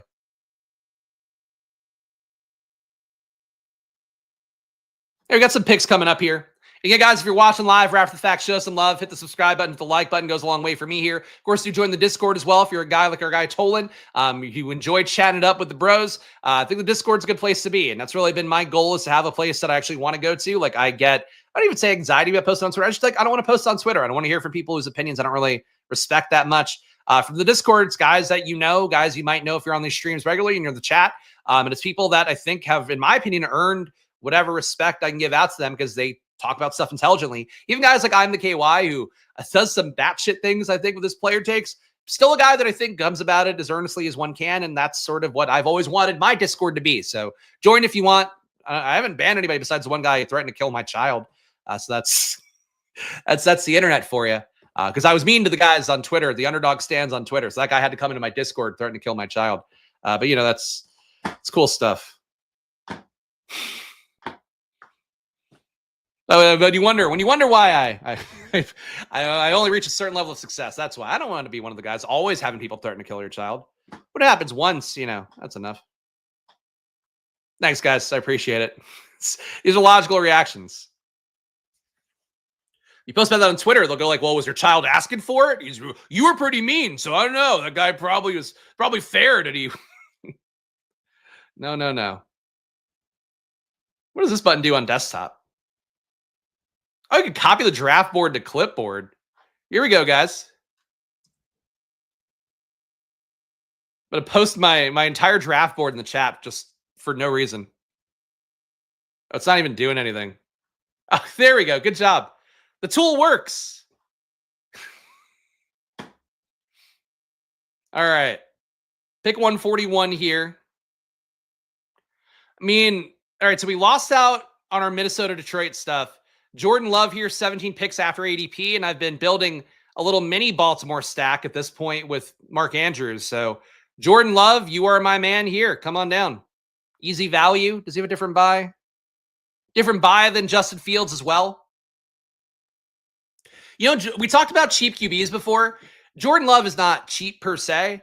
He is in some respects one of your easiest backdoor QBs to stack, because I think there's a decent shot that you end up getting Romeo Dobbs, end up getting Wicks. Those guys could potentially be your top two targeters for Green Bay this year. I know people love Matthew Golden. He really wasn't an elite targeter in college, so like to expect him to be one now is, I think, kind of a bit much. Spiked in college football playoff, people remember that, but he was still a guy that had like a 20% target per out run the entire year while competing against mostly dog shit in that receiver room. I just don't think he comes in like, I take Golden sometimes because I think he gets those Christian Watson routes, gets some easy deep ball stuff that could end up paying off for him. But I don't think he's like a great click at that range. Taking Jordan Love and then getting Wicks, getting Dobbs, getting Kraft, you can pull that off as well. I think it works pretty well. 30% Wicks. See, like if you're choosing between Wicks and Keenan Allen, I think you should take Keenan Allen. But again, like I've said it on stream a bunch, like there's not a lot of times you get a guy who had a 30% target per out run rate who's now free in drafts entirely. He was Green Bay's most targeted player last year. He didn't play the full route tree. And certainly with guys like Golden, like Savion Williams coming in, it should be a little bit of a drop in his overall volume of play that he's getting out there. But I don't know. I think Wicks shouldn't be totally free, and I think Dobbs is probably a little bit underpriced. Martin, why is Keenan Allen going to retirement? When he's talked about wanting to play this year and how he's choosing his spot, he streams literally on Twitch, I think 2 to 3 times a week. He streams as often as I do. Like you can actually go get this information and you're saying something that's not true. So I'd encourage most people to try to get the information that will actually be correct. We got Hollywood Brown here, I think is wide receiver 6, trying to add some more volume there after you've neglected receiver for a while. So Hollywood Brown, come on down.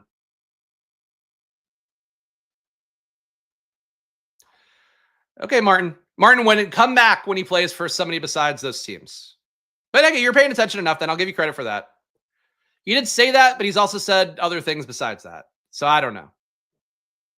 The only thing I really strongly believe is that you wouldn't bash Pittsburgh if you were going to go to Pittsburgh.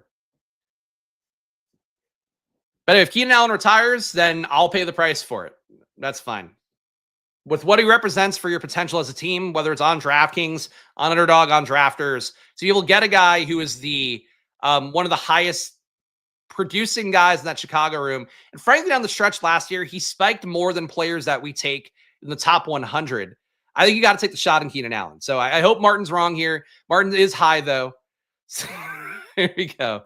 That's it. I think he's playing if somebody gives him 10 mil. And who's going to need to do that? It's probably a team that we don't know yet.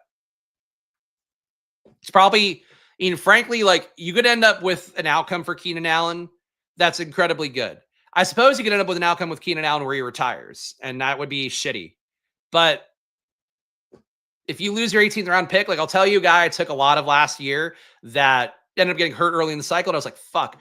Rondale Moore was a pick I was taking a lot in last rounds last year because I liked Atlanta a lot, thought that he had a pretty good shot to be your slot receiver. Ended up getting the Atlanta part right, getting the Rondale Moore part completely wrong.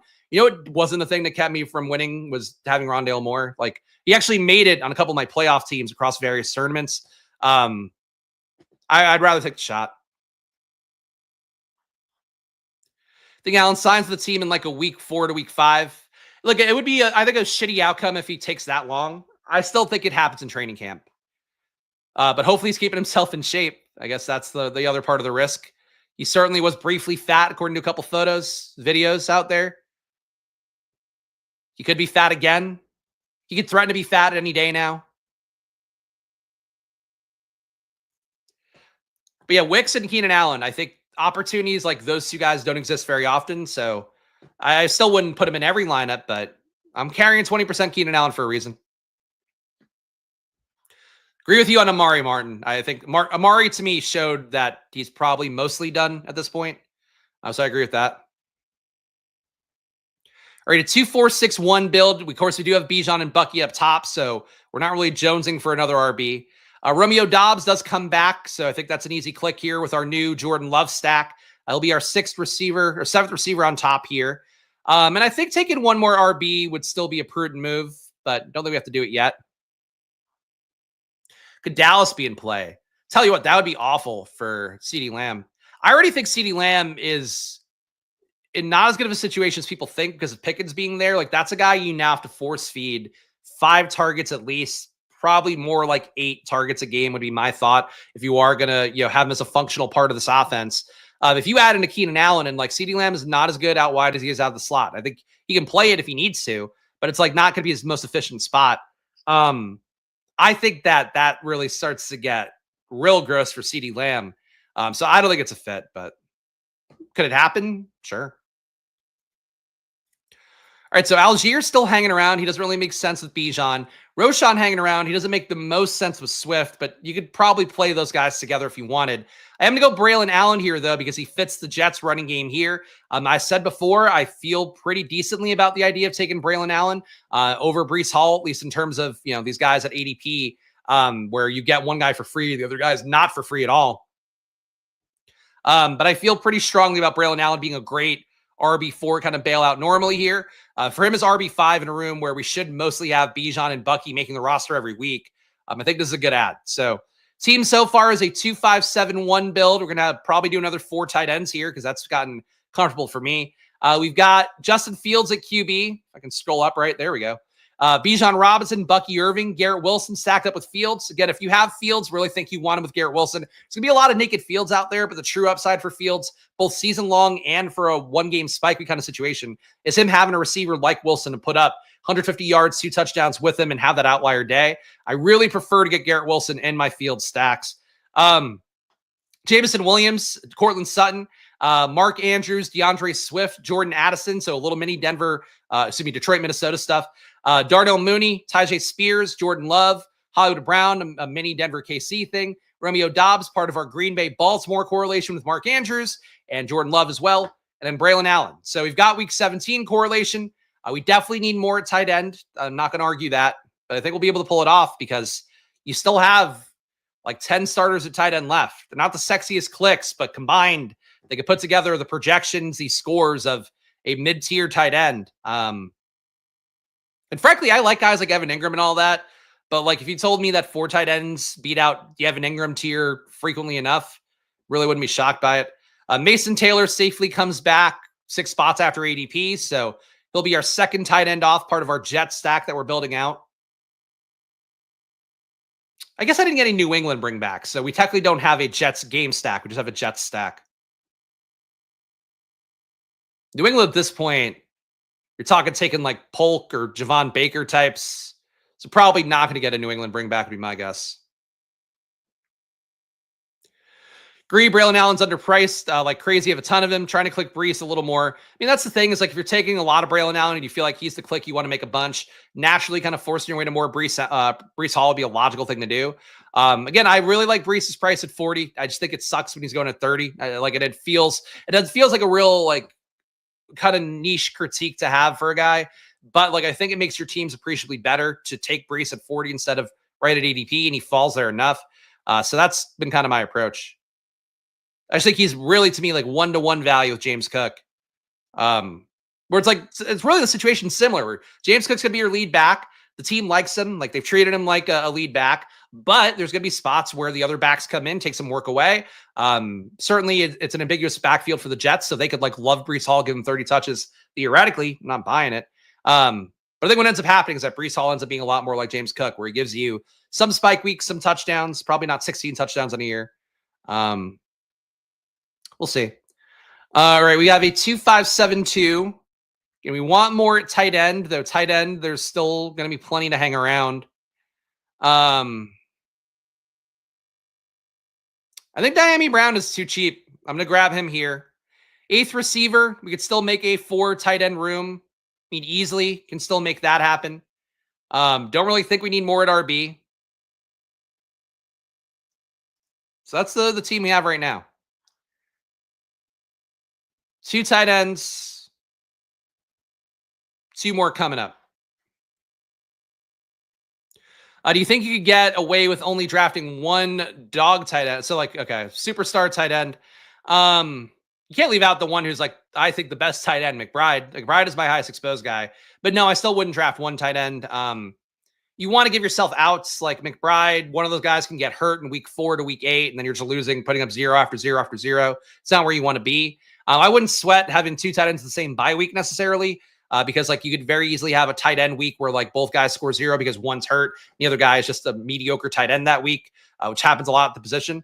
But I don't think you want to do one naturally. Like maybe if you're doing one of the niche formats that might sim well, even that I think probably Eliminator, because you want good projection at tight end.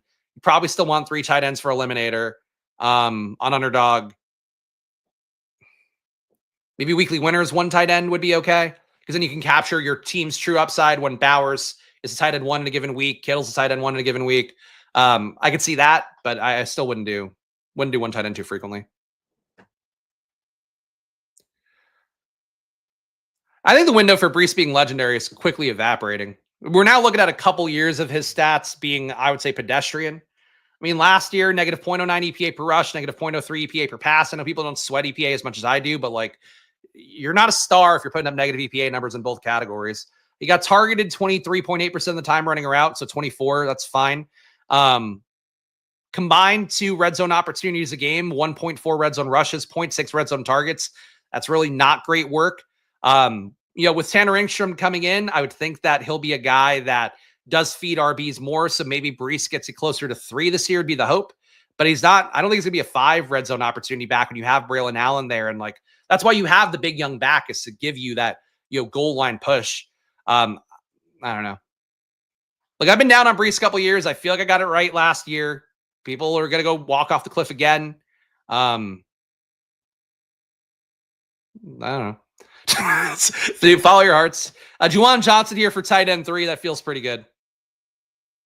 Again, just spamming tight end here because it's the only position we didn't really pay enough attention to. Frankly, like I feel like my RB room and my wide receiver rooms are good enough that I could just do 5 tight ends, and now it might be useful. But I see one more receiver that I would like to take, and I'll probably do that. In the case of Breece, our judgment sometimes clouds when a guy sucks out for us. Breece in 2023. I mean, to me, it's very similar to Javonte Williams, where like I had said when Javonte first got hurt, It's like, this guy has played a partial year and he really doesn't look as special as people thought. The year before that, because he got a lot of volume, people thought he was as good of a player as Breece Hall. I think the numbers bared out that wasn't the case right away. But I think for Breece, I don't know, like he also only had a 12.5% avoided tackle rate. So like one of his biggest values when he was a little bit younger was that he was getting out into space a lot. He didn't do that well last year, and that's one stat he can absolutely control. I don't think it's great. Wicks here, I'm going to take a little bit more Green Bay. I'm going to get that fourth tight end, I think, in round 20, and it'll be somebody that nobody else wants, basically, and I can live with that. Of the team so far here through 19 rounds, we will be hitting drafters next. I'm actually going to pull up drafters to see how many spots we have because we really don't want to fill for 15 minutes if we can avoid it. But if you want to get in my next draft, guys, go to drafters.com. Use the promo code SPLASH.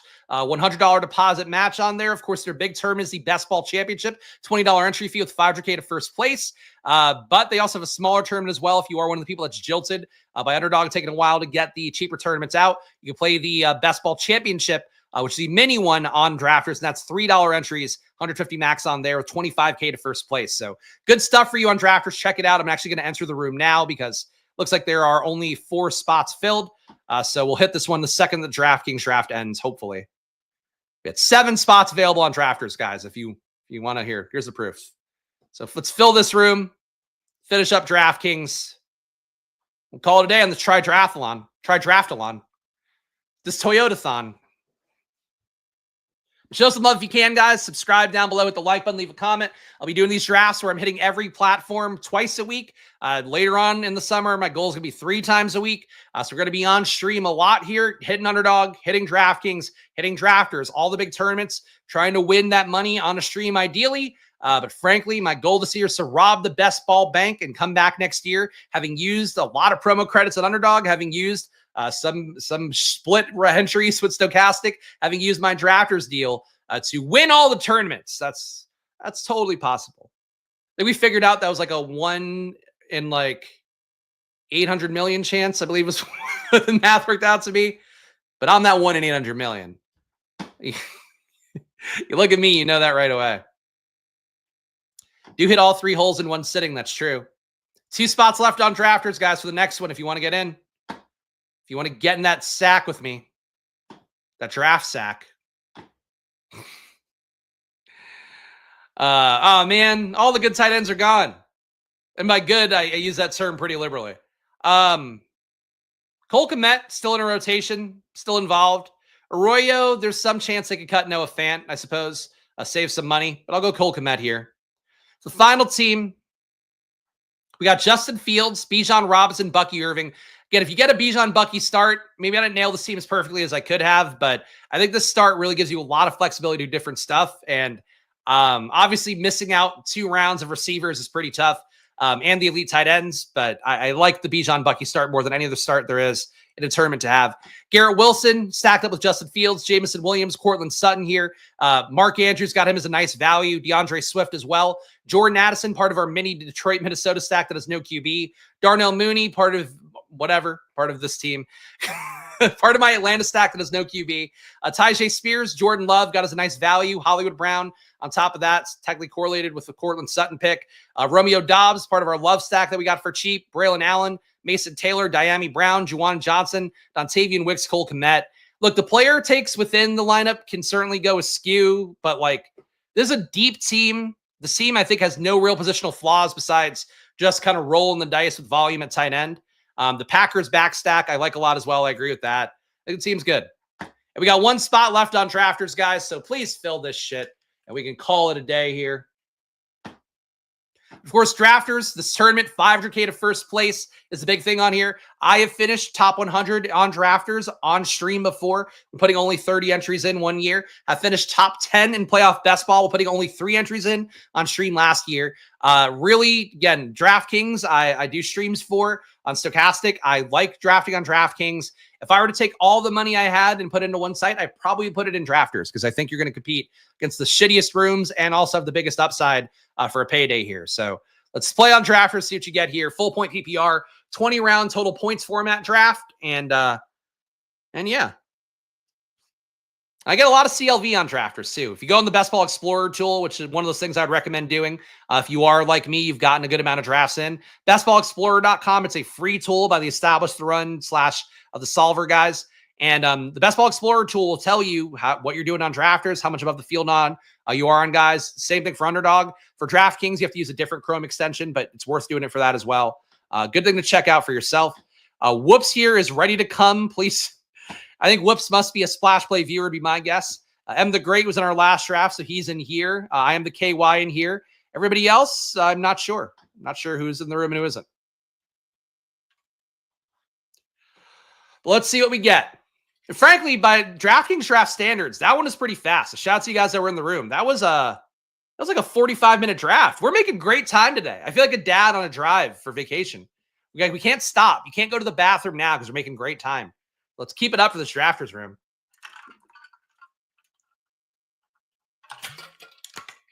Our guy Whoops is going to come, so we got to make sure we draft quickly here. Also got some Underdog slow picks going on. Just for fun, so you guys can really see how deep I am. Frankly, how deep I'm burning my 5,000 Underdog play credits here, because fuck them. They're not paying me for content, so burn through my play credits. I have active right now. Show you. I have this many drafts, slow drafts going right now. Across all these fucking tournaments. 4 that I'm up on a pick for. So I'm in deep. I'm in deep in the slow draft streets. I enjoy it. I actually have to say, I've enjoyed slow drafts more than I would have ever thought possible. It's nice to always be on the clock. Because I could hit them like, oh, cool, I have a break for lunch. I fucking make my own schedule, but I'm hanging out lunchtime. Cool, I can hit some picks. Luke is about to go to bed. Great, hit some picks. Still a fast draft guy, but slow drafts have really grown on me. When you have to get volume in, they help out a lot. Our guy Braden's picking in the 5-hole too. I missed him amidst the shouting out names I know. And Bijan at pick 2. Really, out of all the things I could have projected this year, the biggest surprise to me is that people are happy to let Saquon fall to 5. I know I think I talk about it every stream lately, but everything I know about drafters in July and August would lead me to believe that they would think Saquon Barkley is the 101. And they would think that, oh, wow, he's finally realized the best possible outcome for himself. I don't know why he's going to pick 5. And going this far behind Bijan too. Is somebody is a content creator out there who's Bijan, and they have that much influence? Because I don't get it. The board should be Chase 101, Barkley 102, Bijan 103, Jefferson. I don't think Lamb. But that's what I say. That's as the judge, jury, and executioner of best ball. Really do believe that Saquon should be the 102. All right, Amon-Ra goes. We'll get 2 picks on the turn here. Brian Thomas. I do like Brian Thomas. I don't think it's going to be Genty for me no matter what. Trying to get more Achane because I take Derrick Henry blindly in this spot very frequently. Achane. The Brian Thomas one is tough for me because I feel like no matter what happens with other receivers, I know what Drake London is. He's a target beast who finally kind of blossomed last year. Brian Thomas, if Travis Hunter's really good, he's going to upset things a little bit with Brian Thomas.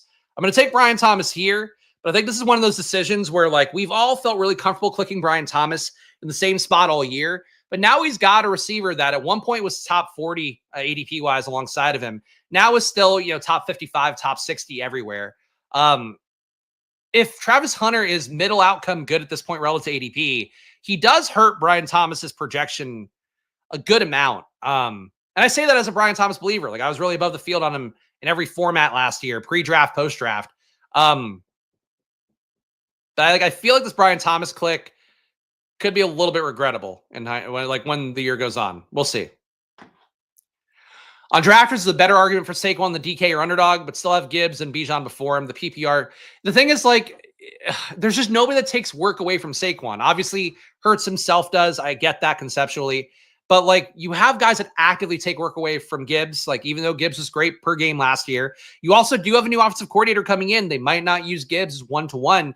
Like, Johnny Morton might go, yeah, I'm going to give the ball to Montgomery a lot more in the 10-yard line because it's a lot more logical to do that. He's a bigger back. That is easily the kind of thing that could create just enough to shave off of Gibbs. Where I think Gibbs' upside still would be huge. Like he'll break long touchdowns. He'll add a lot of PPR value, assuming that, again, they keep that same kind of structure overall for targeting him, which they should for the most part. It's, an in-staff promotion kind of thing. There's no guarantee, though, that Gibbs has the exact same situation. And Saquon, I guess you could say the same thing. Kellen Moore is gone. Maybe the new coaches getting promoted there are not as good. But, like, I don't know. I feel it's a little bit easier to make that leap with a lot of what Saquon did last year coming from structure, from offensive line play, creating the most yards before contact in the league for a guy who's getting as much volume as Saquon did. Like, that shit matters. So I think Saquon to me should still, I don't know. And I love Bijan too. Like I love the Atlanta offense. Atlanta Rams is going to be the highest exposed, pairing of teams, that week 17 combo by a wide margin. So like, I'm very much on board with the things that people are still, but like Saquon just showed us that year. And frankly, the year could have been a little bit better. I think not even saying like that, because he sucks or anything. Like it could have lucked out. There could probably be another 10th percentile outcome that was even better. So I don't know. I'm still team Saquon, but I agree Saquon for total points format feels good. For a pod format, you want to tell me that Gibbs is as valid of a play as Barkley, as valid of a play as Bijan? I can get with that. You can't say that. Like he didn't literally hit the ceiling because there's still more touchdowns left. There's still a lot of red zone work that was there. There's still tush pushes that went for a touchdown that could have not gone for a touchdown. There's still Saquon rushes inside the 20-yard line that could have gone for a touchdown and didn't. Like he had 3.8 red zone rushes per game last year, 0.7 red zone targets. Kyron Williams gets more red zone work than he does. So like that's not the ceiling. The ceiling would be him getting the most red zone work in the league in addition to having the role that he had, in addition to breaking the same amount, even more explosive plays. I'm not saying that last year's a median projection for him. I think he doesn't hit what he had 2,000 rushing last year.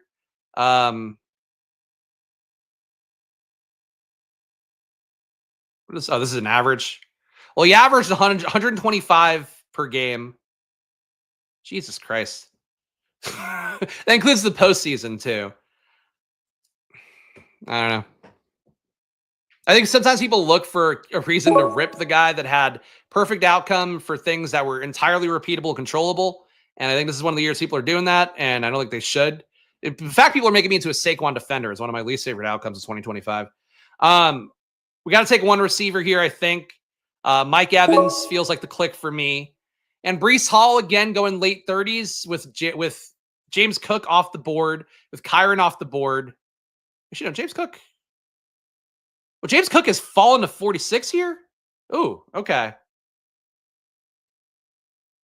All right, fuck. I'll take Breece. Tough for me to not click Jaden. I currently think I have the most Jaden on drafters because I've been picking a lot in the 12 hole. And when Jaden's here, it's like another RB or Jaden Daniels. Tend to think Jaden's pretty valuable, especially in a room where somebody took Josh Allen at 17. But Breece Hall in the late 30s, I think that's the price for me. So I have my whatever claims I want to make about that Jets backfield and how I do feel like Braylon Allen has opportunity to get there. I would say that for Breece Hall, if he's at the right price, I'm willing to take him, and that should be true of most things in best ball. So to me, if he's going late 30s here, I think it's a fair click.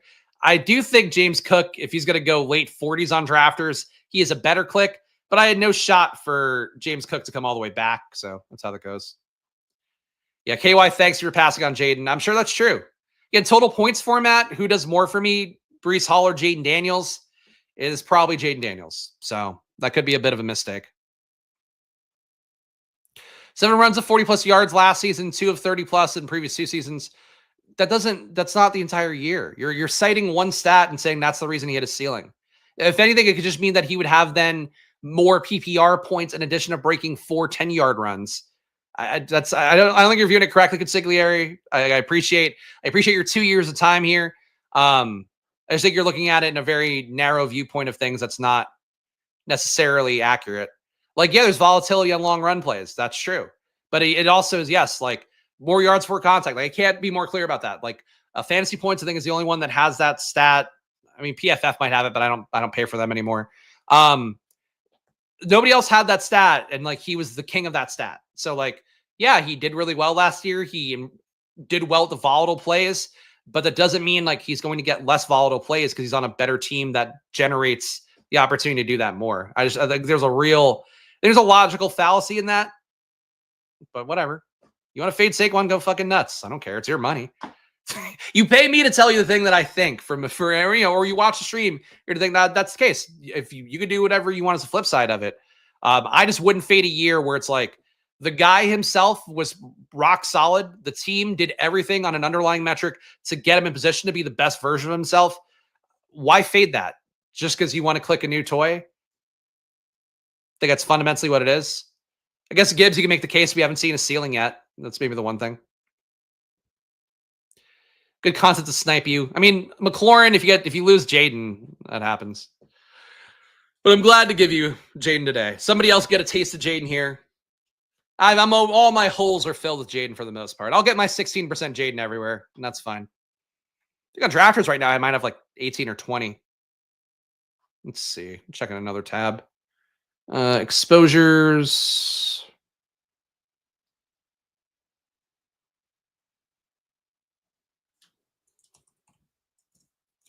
Yeah, I've got 16% Jaden on drafters right now. That's fine. Still 36% Swift, 28% Juwan Jennings, 24% Keon Coleman, 24% Kyler feels like a lot. All right, so we are back in a strong RB quadrant. Kind of wish I had passed on Breece Hall last time. Gonna go up and grab Odunze.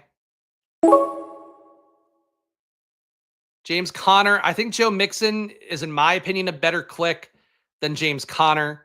Can just grab Godwin here as well because he's probably not going to come all the way back to 84.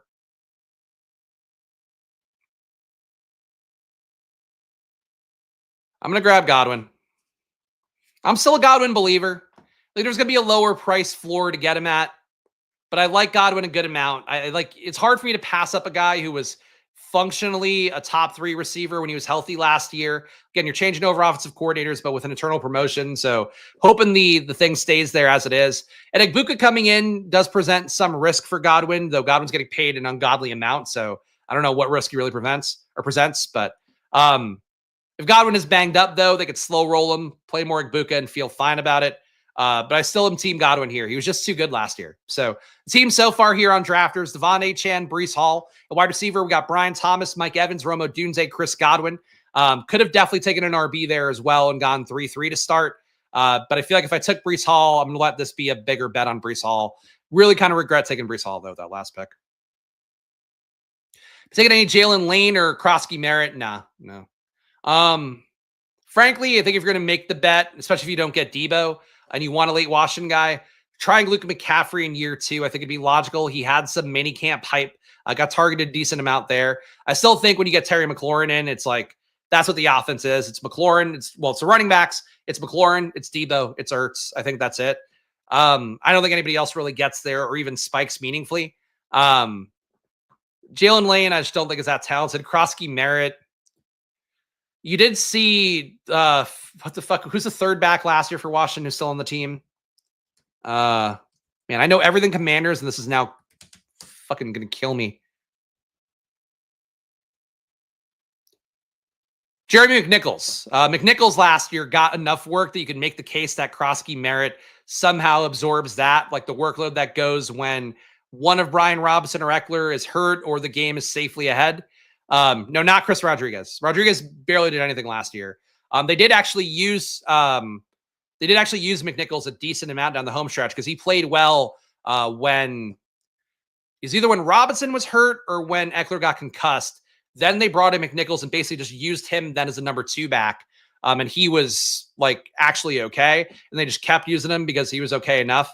Kind of like the Sean Tucker thing for Tampa Bay. That's possible for Krosky Merritt. But Lane, I just don't see the upside. You still have Noah Brown there. Like, I don't think so. Have you gotten a lot of Genty? I feel like with CMC back healthy, hard to click him. I mean, I agree. I don't mind Genty. Like conceptually, I actually think he was, to me, one of the best graded rookie prospects coming out as an RB. And I think he deserves whatever outlay he's got. But you've got kind of two things there that strike me as not great. Number one is Raheem Mostert is being talked up by the coaching staff as being a guy with an actual role and being a one who can take some pass down work away, who's going to be the quote unquote lightning to Genty's thunder. I don't think that's great for him overall. You still have a lot of targets there that need to go to Brock Bowers, need to go to Jacoby Myers. That's maybe not great. It's just hard to project Genty to pay off at that price tag. I still think in terms of spike week stuff, like I think he has to go in that range because when you get to week 17, him versus the Giants, you could see an easy 2-touchdown game for him potentially if the things are working out as expected. But I think in terms of like, I would take Derrick Henry over him. I would take CMC over him. I would take Achane over him. And just like projection, upside, all that stuff, those guys are just a little bit undervalued, and Genty's not priced correctly. Biggie's an electric prospect, but I think there's some flaws in taking him where he goes. We need some QB and tight end at some point, but I'm not sure if that's going to be here. Though I guess we could just do Mahomes and it's either take Mahomes and Kelsey or pull up Baker. I'm just going to pull up Baker here. So I can't expect Baker to come all the way back to 108. You know what? I never make the bet on the whole Tampa Bay triple. So I'll go Igbuka here. Mooney really precludes me from taking Igbuka a lot. I also think Igbuka is a slot forward player. Would have thought the same about Jalen McMillan. They did play him out wide last year. So maybe Tampa Bay will get the most out of Igbuka and he'll be a better version of what McMillan did. But I think for Igbuka, I view him as slot only. I think it's not great that he's behind Chris Godwin. I think you take Godwin with Igbuka, you're kind of making the same bet twice.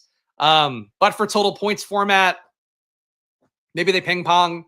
Maybe Godwin misses 4 weeks and Igbuka adds some meaningful scores. Then I can live with it. So, team so far, I'm not loving this team as much. I feel like Breece Hall is not a player I like. Kind of throwing me off.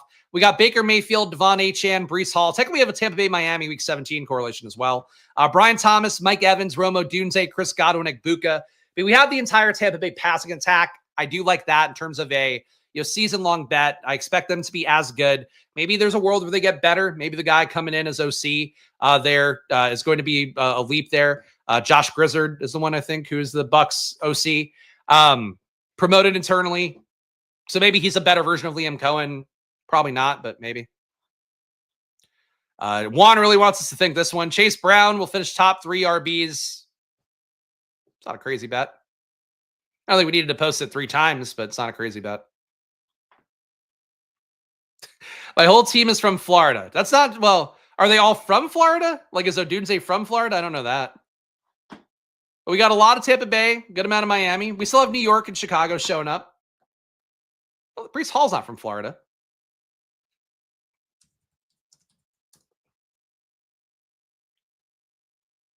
Yeah, Breece Hall's from, actually, wow, fun fact. Here, let's guess in chat. What's Breece Hall's hometown? I assumed it was from a particular region because of the fact he went to Iowa State for college. But where did Breece Hall grow up, guys? Guess in chat. And you know what? I think when you hear it, it's going to make a whole lot more sense why he's really not that great. Luxembourg, that's it. International superstar Breece Hall. The Greek freak Breece Hall. Tokyo. Los Angeles. There we go. He is a Midwest boy. Toronto. Like Miami. Yeah, no, I got what you're saying. Breece Hall is in fact from Nebraska. Omaha, Nebraska. Went to Wichita Northwest High School. So that makes sense why he's like really not that good, right? Because he's like one of those classic Nebraska backs. He's like your Lawrence Phillipses, like guys just got 25 touches a game. And, we were like, oh, that guy was so good. In reality, he just got the ball a lot. So that makes a lot of sense. If he were from Florida, I would think Breece Hall's a lot better running back. Yeah, from Nebraska, though. Probably the only guy from Nebraska at RB that matters would be my guess. And he didn't go to Nebraska either, so he probably hates them. What if they offered him a scholarship? Breece Hall. Because you wouldn't go to Iowa State if you're from Nebraska.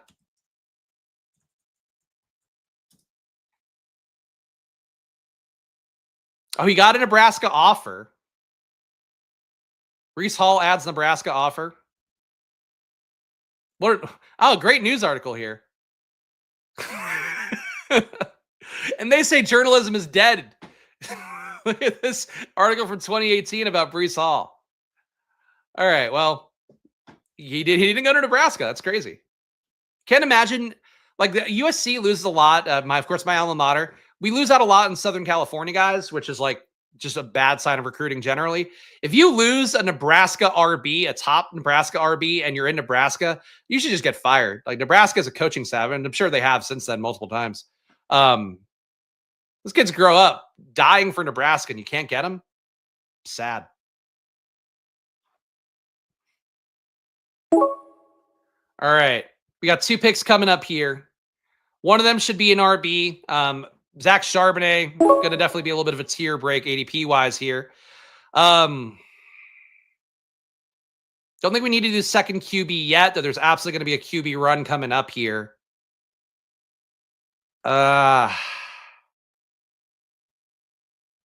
You know what? I like Tyjae Spears more than Dobbins, more than Scadaboo. We got Caleb Williams here, though. Let's just finish QB. I was thinking about waiting for Trevor Lawrence, but I think getting Caleb at pick 109, having Rome Odunze, I can live with that. There's enough RBs here that I don't think the position's been bled out entirely. And I worry about the QB run coming up here because if I ended up losing Caleb, losing, well, not McCarthy, losing Trevor Lawrence is the one I was really worried about. I feel like I would hate my QB room a lot more. So Caleb Williams, QB2, Baker Mayfield, QB1. Team so far is Baker and Caleb. At RB, we have Achane, Breece Hall, Zach Charbonnet. Wide receiver, went a little more wide receiver heavy today. Again, despite the 2 RBs in the first 3 rounds, I guess you could say. Brian Thomas, Mike Evans, Rome Odunze, Chris Godwin, Emeka Egbuka. So a big Tampa Bay bet here, a smaller Chicago bet. I think Tampa Bay having ping-ponging days for those 3 guys. I could live with that. Certainly prefer the Evans, Godwin, OG Tampa Bay duo if you can get it. But Egbuka's got enough steam. A lot of people seem to like Egbuka that I respect the film takes of. I think Evan Silva actually had Egbuka as one of his 5 players he always wants to draft on the Underdog video he did this week. It's not crazy about Egbuka, but I would like to get some because I do believe in Tampa Bay a good amount. Egbuka last year, 30% target per out run, which will come down and is aided a little bit by being a slot guy. He did have more actual yards than air yards, 64 yards per game, 56.1 air yards. So as stupid as that may sound, it is a nice thing, thing that actually back tested pretty well when I was going through stuff. Guys who have more air yards than actualized yards, they could be a fine prospect, but sometimes they end up being Tez Walker, where it's like the guy got fed a shitload of air yards. He's not an actual, like, real play is going to step in and be good. It just kind of worked out that way for him in the situation. So for Egbuka, the fact that he turned less yards into more is a positive thing. But not a lot of yards per game. 0.39 EPA per target's not bad. Really low avoided tackle rate for a slot guy. 11% avoided tackle rate for Egbuka. So you don't expect him to be a yak king. Only 5.9 yards after catch. Which, for comparison's sake, Jalen Royals playing much shittier competition had 8.2. Trey Harris playing SEC competition at 7.8 yards after catch. Restrepo, who's got no athleticism, did play better guys at Miami, I would guess. Comparable guys enough. 7.4 yards after catch for Restrepo. I don't get it with Egbuka. I'll say that out loud. I don't get it with him. I think he's a pick to me that feels like a hedge against Chris Godwin not being full health. I think his ADP is really high as well. And I would say he won't be Burton or Baker in terms of like being a guy they don't like in the locker room or all that. Like, and he's got enough draft capital. He's not those guys anyway. It just wouldn't shock me if he were like not nearly as involved as ADP would indicate. So that's my Egbuka take, but I took him today. So we think he's the best player in the world. Hometown kids with no ties just want to leave. Garrett Wilson and J.K. Dobbins are from the Austin area. A little interest in UT. That's surprising So I feel like Austin, if you're there and if you're like good at UT, like I feel like that would carry some weight. Trevor Lawrence goes here to the Travis Hunter drafter, so I'm glad that I did take Caleb Williams when I did. Eric Crouch. Eric Crouch is a real throwback name. A very early guy who I remember being great at football and that was when I was like a little kid. And it's like, oh, he's so great in college. He's going to be great in the NFL. It's like, oh, wait a minute. The NFL doesn't even want him. I feel like he and who was the guy who was the OU quarterback when USC was good? It was like the guy with all the knee. Jason White, was that him? He was a guy who like threw for like 700 yards a game in college. And it's like, oh, he's not even be close to a pro prospect because he's like 28 years old and has the worst knees in the world. Yeah, you got Jason White. Yeah, he's one of those guys where like, oh, wow, they can't play in the pros, huh? That's how that goes. It was a real eye-opener when I was a kid. We've got Jordan Love here, Mims here, Jaden Blue. Wanted Ray Davis to come back because I think he's an RB click that I like a lot more than these two guys. We have the bet on Tampa Bay. We're just going to keep making the big outsized bet because it works better for total points format. We'll go Rachaad White here. And Rachaad White also will play more in game scripts where Baker's passing more. So it's a positive because he's going to be a better pass protector than Bucky still. Tight end. Not a sexy spot for tight end here. I think Mims makes the room better than most of these guys, to be honest. I'm still a big believer in Marvin Mims. I know he's coming down in ADP in some rooms, including in this one, but I'll go Mims here. So the team so far, 2 QBs, 4 running backs, 6 receivers. I think we needed to add the other receiver in because we have a pretty concentrated bet on Tampa Bay, and I've just given my reasons I don't love Ekbuka. The team so far here, we got Baker Mayfield, Caleb Williams at QB, at RB, Devon Achane, Breece Hall, so 2 running backs in the first 4 rounds. Zach Charbonnet, Rachaad White as part of our Tampa Bay mega stack. We got Brian Thomas, Mike Evans, Romo Dunze, Chris Godwin, Mika Ekbuka, and Marvin Mims. I think the real sliding doors moment here will be taking an RB or tight end over Mims, but I just like Mims, man. I think Mims really showed me something last year. He's a guy that I wanted to be good his rookie year as well. I didn't take him as much as like our pal Pete Overzet did, where I think he was like taking Mims every single draft, it felt like, at least on stream. And that was the year he streamed 150. That's probably why it felt like it. But Mims, I think, is a player who spiked a lot down the stretch last year, got targeted an ungodly amount when he was on the field. I think no matter what Pat Bryant brings to the table, I just don't think it takes away from Marvin Mims. So for Mims last year, not Jordan Mims. Fuck you, Jordan Mims. Not Denzel Mims. Where's Marvin? Marvin Mims fell off my sheet somehow? Here he is. Okay. Yeah, Mims last year. I've given these numbers on stream before, but they continue to blow me away. So for expected points added, it's a stat that I swear by. Sports Info Solutions, where I get my access for it. Great site if you can afford to pay for it, because it gives you all the insights and the data that you need for football if you want to try to understand it on a higher level. So that's the first thing I'll say. Mims put up a 0.43 EPA per target. So for comparison's sake, like guys who barely caught the ball last year, Charlie Kolar put up 0.45. AJ Brown put up 0.5. So that's a beast who got targeted a lot. He was really efficient, but the thing is, normally when you get targeted short throws, you're not going to add a lot of points added on top of that because of the fact that like you're just going to basically get tackled, more frequently than not before a spot where you're adding a ton of value. Mims had a really high EPA despite getting only 7.1 air yards per attempt. So you're talking like the most dink and dunk stuff, shorter air yards per attempt than Dalton Kincaid, than Cooper Kupp, than CeeDee Lamb. So like Mims got targeted with not great, like explosive targets, still turned into efficiency, still avoided tackles at a good amount. He actually had a 16% avoided tackle rate on pass plays. I would have thought that'd be a little bit higher. I think the big thing is the efficiency in the low ADOT and getting a 30% target per out run rate as well. Again, hitting that, that gold watch of target per out run. I just like what Mims did, and I don't get why the market's downgrading him. And I think that the market doesn't get either. Like Mims and Pat Bryant could not be 2 more dissimilar players. Like Pat Bryant, if he's good in the NFL, it's going to be that Michael Thomas pathway where it's catch and fall down. You run your slant. You have a big body to keep the guys at bay. That's how it works. For Mims, he's a player that, number one, he's an ace kick returner, so he's going to be on the active roster no matter what. Pat Bryant, I don't think is guaranteed that. Number 2 is that when you are a good kick returner, like that's why I'm surprised his avoided tackle rate in the pass game isn't higher.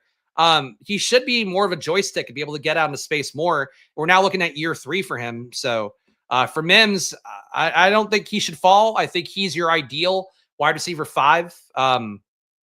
So that's me defending Marvin Mims. Probably not as well as I've had before. He does have a junior. He didn't have enough routes. That's also fair. I mean, Sean Payton has limited his routes, but if you're going to limit his routes and he's going to get targeted every time he's out there, basically, then that's fine. I mean, he got targeted 23% of the time he was on the field for a snap. Like, I don't know. I don't think he'll ever be a 50 route per game guy, at least in this Denver configuration right now.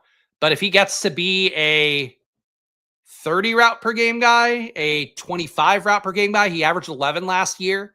Like, I don't think he'll double the production necessarily, but he might get close to that.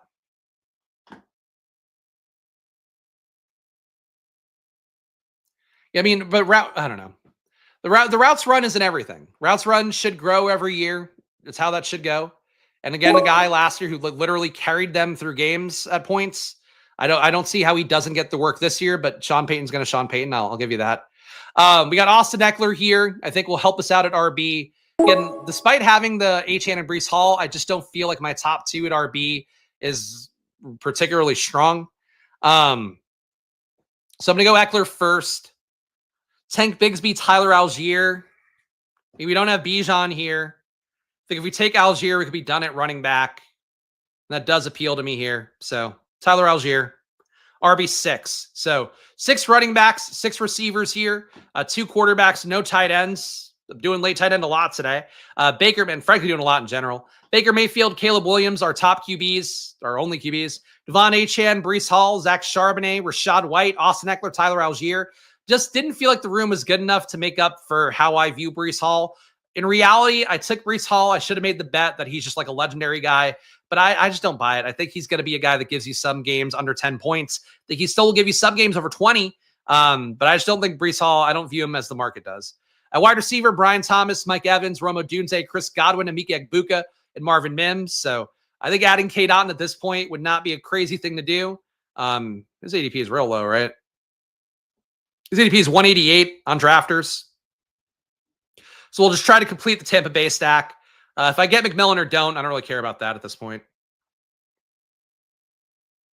Though, frankly, it would be really tilting to go into week 17, have a drafters team that's top 100, and I've got all the Tampa Bay pieces, but I don't have Jalen McMillan. So if McMillan comes back, I'll probably take him. But if he doesn't, that'll be fine.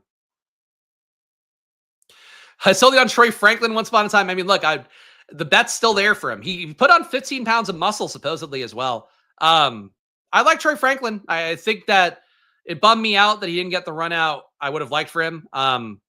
I started to take less of him in July and August because he just wasn't getting that first team work, and the Ben Albrights of the world scared me.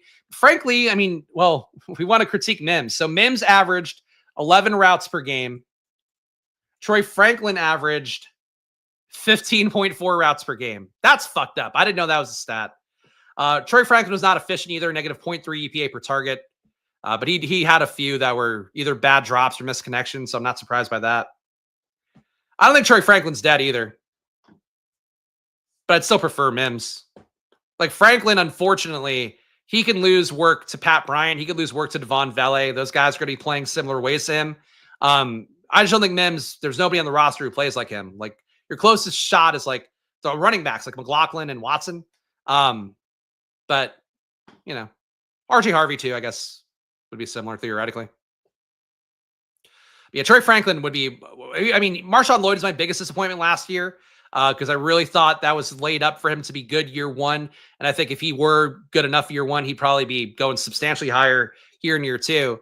But Franklin hurt me the most because like he really fit a lot of criteria. He was too skinny, I think was part of it. And he was a little bit of an air yards merchant where he had more air yards than actual yards. So I think that was the one that would have stood out more from what I've learned from another year of doing the rookie prep.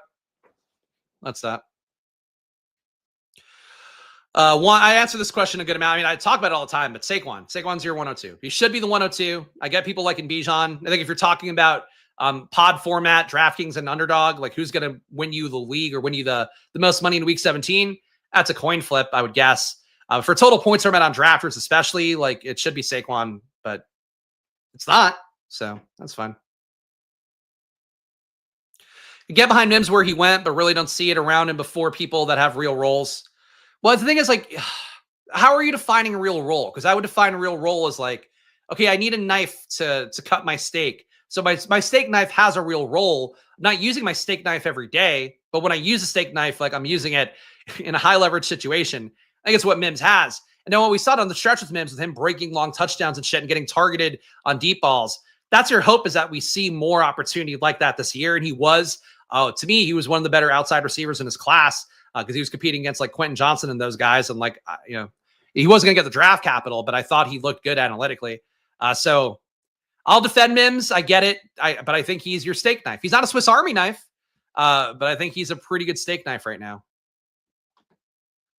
Look, people can't watch the whole stream. I get it. I'll answer the questions. All right, we got 2 picks here. You need to start grabbing tight end. Tight end is getting uglier by the round, and I can admit that. All right, Kate Otton's gonna be one of these picks here. This might be a 5 tight end room. Mason Taylor with this build, does he get touchdowns? Perhaps that Breece Hall doesn't. I could see that case being made. But honestly, I could live without Mason Taylor. I think what I'm going to do instead is grab Keenan Allen here. I want my receiver room to have a little bit more pop. As I've said enough times here, including today, I think Keenan Allen signed somewhere. I get people being concerned about him retiring. I just don't believe he will. You can't be as good as he was last year without having won a championship or done anything that's like, yeah, here's the perfect capper to my career. Can't be as good as he was last year and not play again. I really firmly believe that. I don't think we're getting Will Fuller here, because also he's not coming off an injury. He was, in fact, the healthiest he's been to close the season, Keenan Allen, as he's been in recent years, because he was hurt in his Chargers campaign, stuff like that. So whether we believe in Mims or not, you can also not believe in Keenan Allen as my wide receiver 7 here. So the team so far, we've got Baker Mayfield, Caleb Williams, a 2 QB build. I don't see that changing. At RB, we got Devon Achane, Breece Hall, 2 top 4-round picks. So hopefully should be able to pull the water here. But, I have my questions about Breece Hall in particular. Achane less so. I think Achane losing Jonnu Smith. People are pumping up Tyreek and Waddle for losing Jonnu. I think getting Achane more opportunity here, when he was basically getting targeted like 25% of the time he was running a route last year. Yeah, 24.5%. I think he's really the one who could benefit a lot here. So I'm cool with Achane, less cool with Breece Hall. Charbonnet, Rachaad White, Austin Eckler, Tyler Algier, rounding out the room. All guys who have roles in their offenses, though certainly contingent value to help them all out. Wide receiver, we got Brian Thomas, Mike Evans, Romo Dunze, Chris Godwin, part of my Tampa Bay mega stack here. Mika Agbuka as well, Marvin Mims, and then Keenan Allen here to bail out the room, hopefully. God, if he ends up not playing this year, that really will be one of the worst things in my portfolio. And a tight end, Kate Otton. So need at least, I would say, 3 more tight ends this 20-round draft, but I think we'll be able to get them. Steak knife will get used when you go through alleys. That's true. Need to teach you a little bit about what? Fuck off. I have 4 tight end builds are fine. I've still taken starters. I'm not worried about it. To me, when Mims is going at 100, he was undraftable. Feel like him going 150 without the... Okay. I don't agree with that.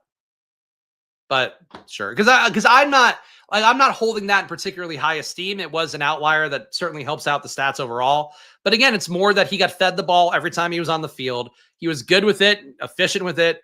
Again, the workload's not great, but the workload really wasn't great for anyone besides Cortland Sutton anyway. So what do you get?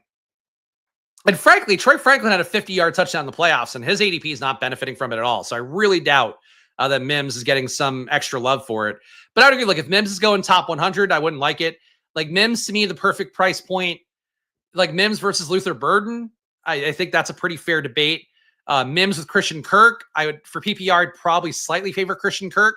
But I think they should be like 1-to-1. Mims versus Kyle Williams, like, that should be an easy win for Mims. Kyle Williams might not play this year. I know people don't want to hear that, but like, he's probably kind of buried in the slot. But you want Mims to go behind him? I don't think that should be it. Mims behind Hollywood Brown, I don't agree with that. I hate the Cleveland QB situation. That certainly clouds me on Tillman, but I don't think he should be behind them. I think he's priced fine, but I think he should be up, in my opinion, should be more like 115. But we're splitting hairs probably. For most people, it's splitting hairs. Don't know if this is a condom take about the 4 tight end build, but you're guaranteed floor and some ceiling in late rounds, which allows you to, yeah, sure. I mean, you're still not guaranteed floor if you do it when I'm starting it. I think getting 4 tight end with like Chig, Ertz, Otten, that feels about right.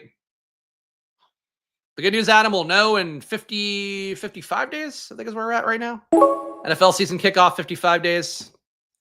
And then that's it. Once we have one game, then we'll know if Mims is good or not. I need to grab tight end desperately here. So Dalton Schultz, you're not one of my favorite guys, but you are a tight end. Higbee's come up on drafters. That's interesting. Ja'Tavion Sanders is a tight end as well. I like, man, this is a tough call for me. Higbee does have Ferguson as a risk point. Ja'Tavion Sanders has Tremble as a risk point, but Tremble is hurt. So I'll go Ja'Tavion here for the tight end 3. Surprised to see Higbee moving up this much, though. I thought I was like the only person in the world who likes Higbee, and apparently not the case. So we added 2 more tight ends here, Dalton Schultz, Ja'Tavion Sanders. Think we're done at RB. Think we're probably done at receiver. Think we're going to add in 2 more tight ends here if we can. So team so far, Baker Mayfield, Caleb Williams at RB, Achane, Breece Hall, Zach Charbonnet, Rashad White, Austin Eckler, Tyler Algier. At receiver, Brian Thomas, Mike Evans, Romo Dunze, Chris Godwin, Emeka Egbuka, Marvin Mims. If you hate him, you might think this wide receiver room is too flat. Frankly, could probably use one more receiver regardless. I just don't know what receiver is going to actually help out enough to justify my lack of tight ends. At a tight end, we have Cade Otton, Dalton Schultz, Ja'Tavion Sanders.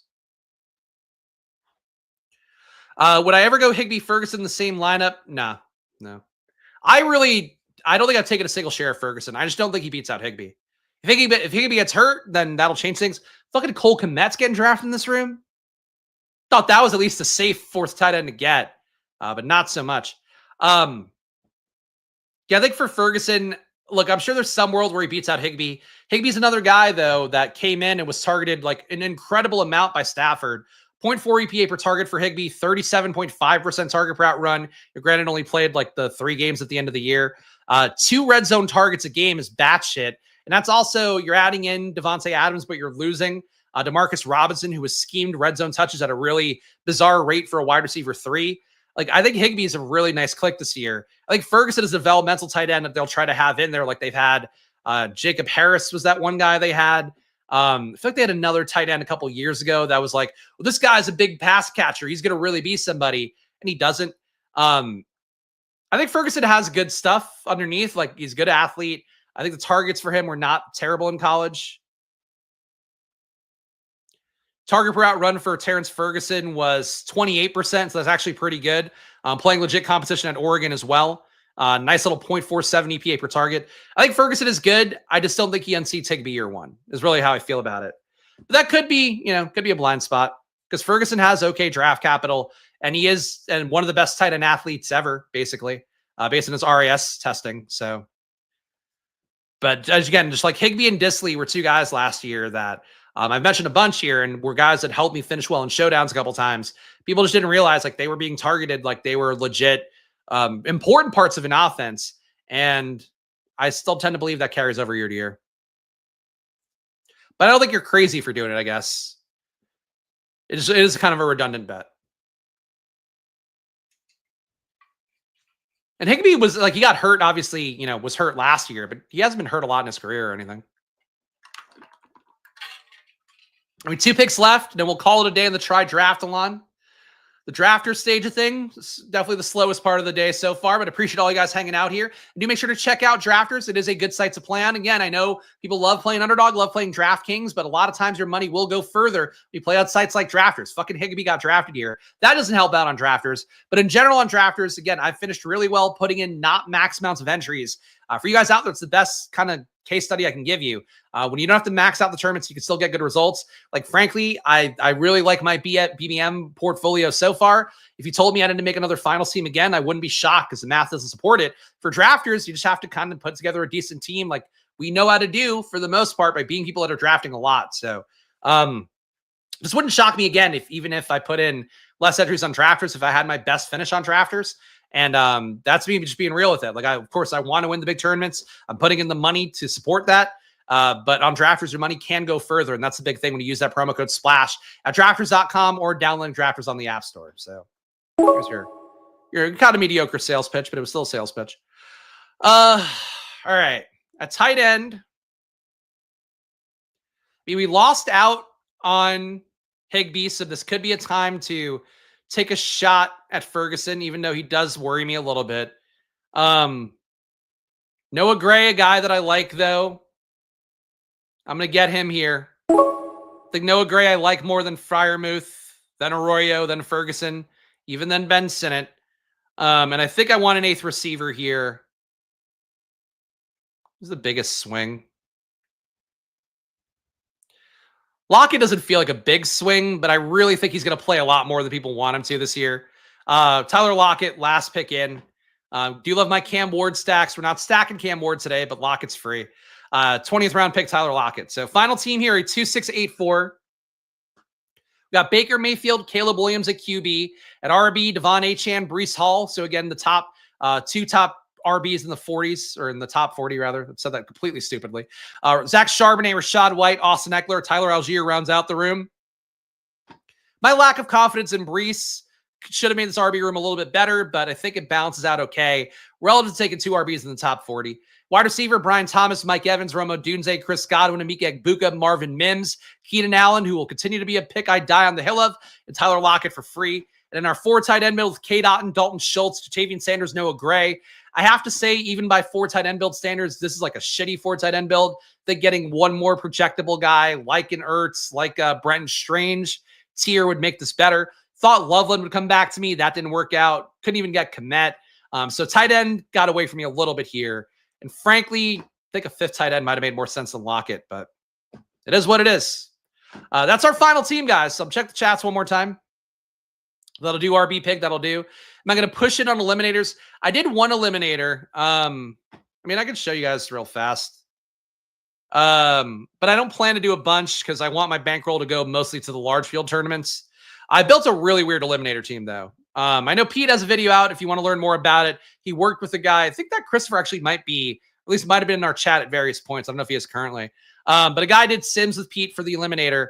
Here's the team I built in the eliminator, which I think sums up how I view it a little bit more. QB maybe less projectable, but it's basically a weekly cash game. So that's sort of the main thing for me. Why am I pulling it up this way?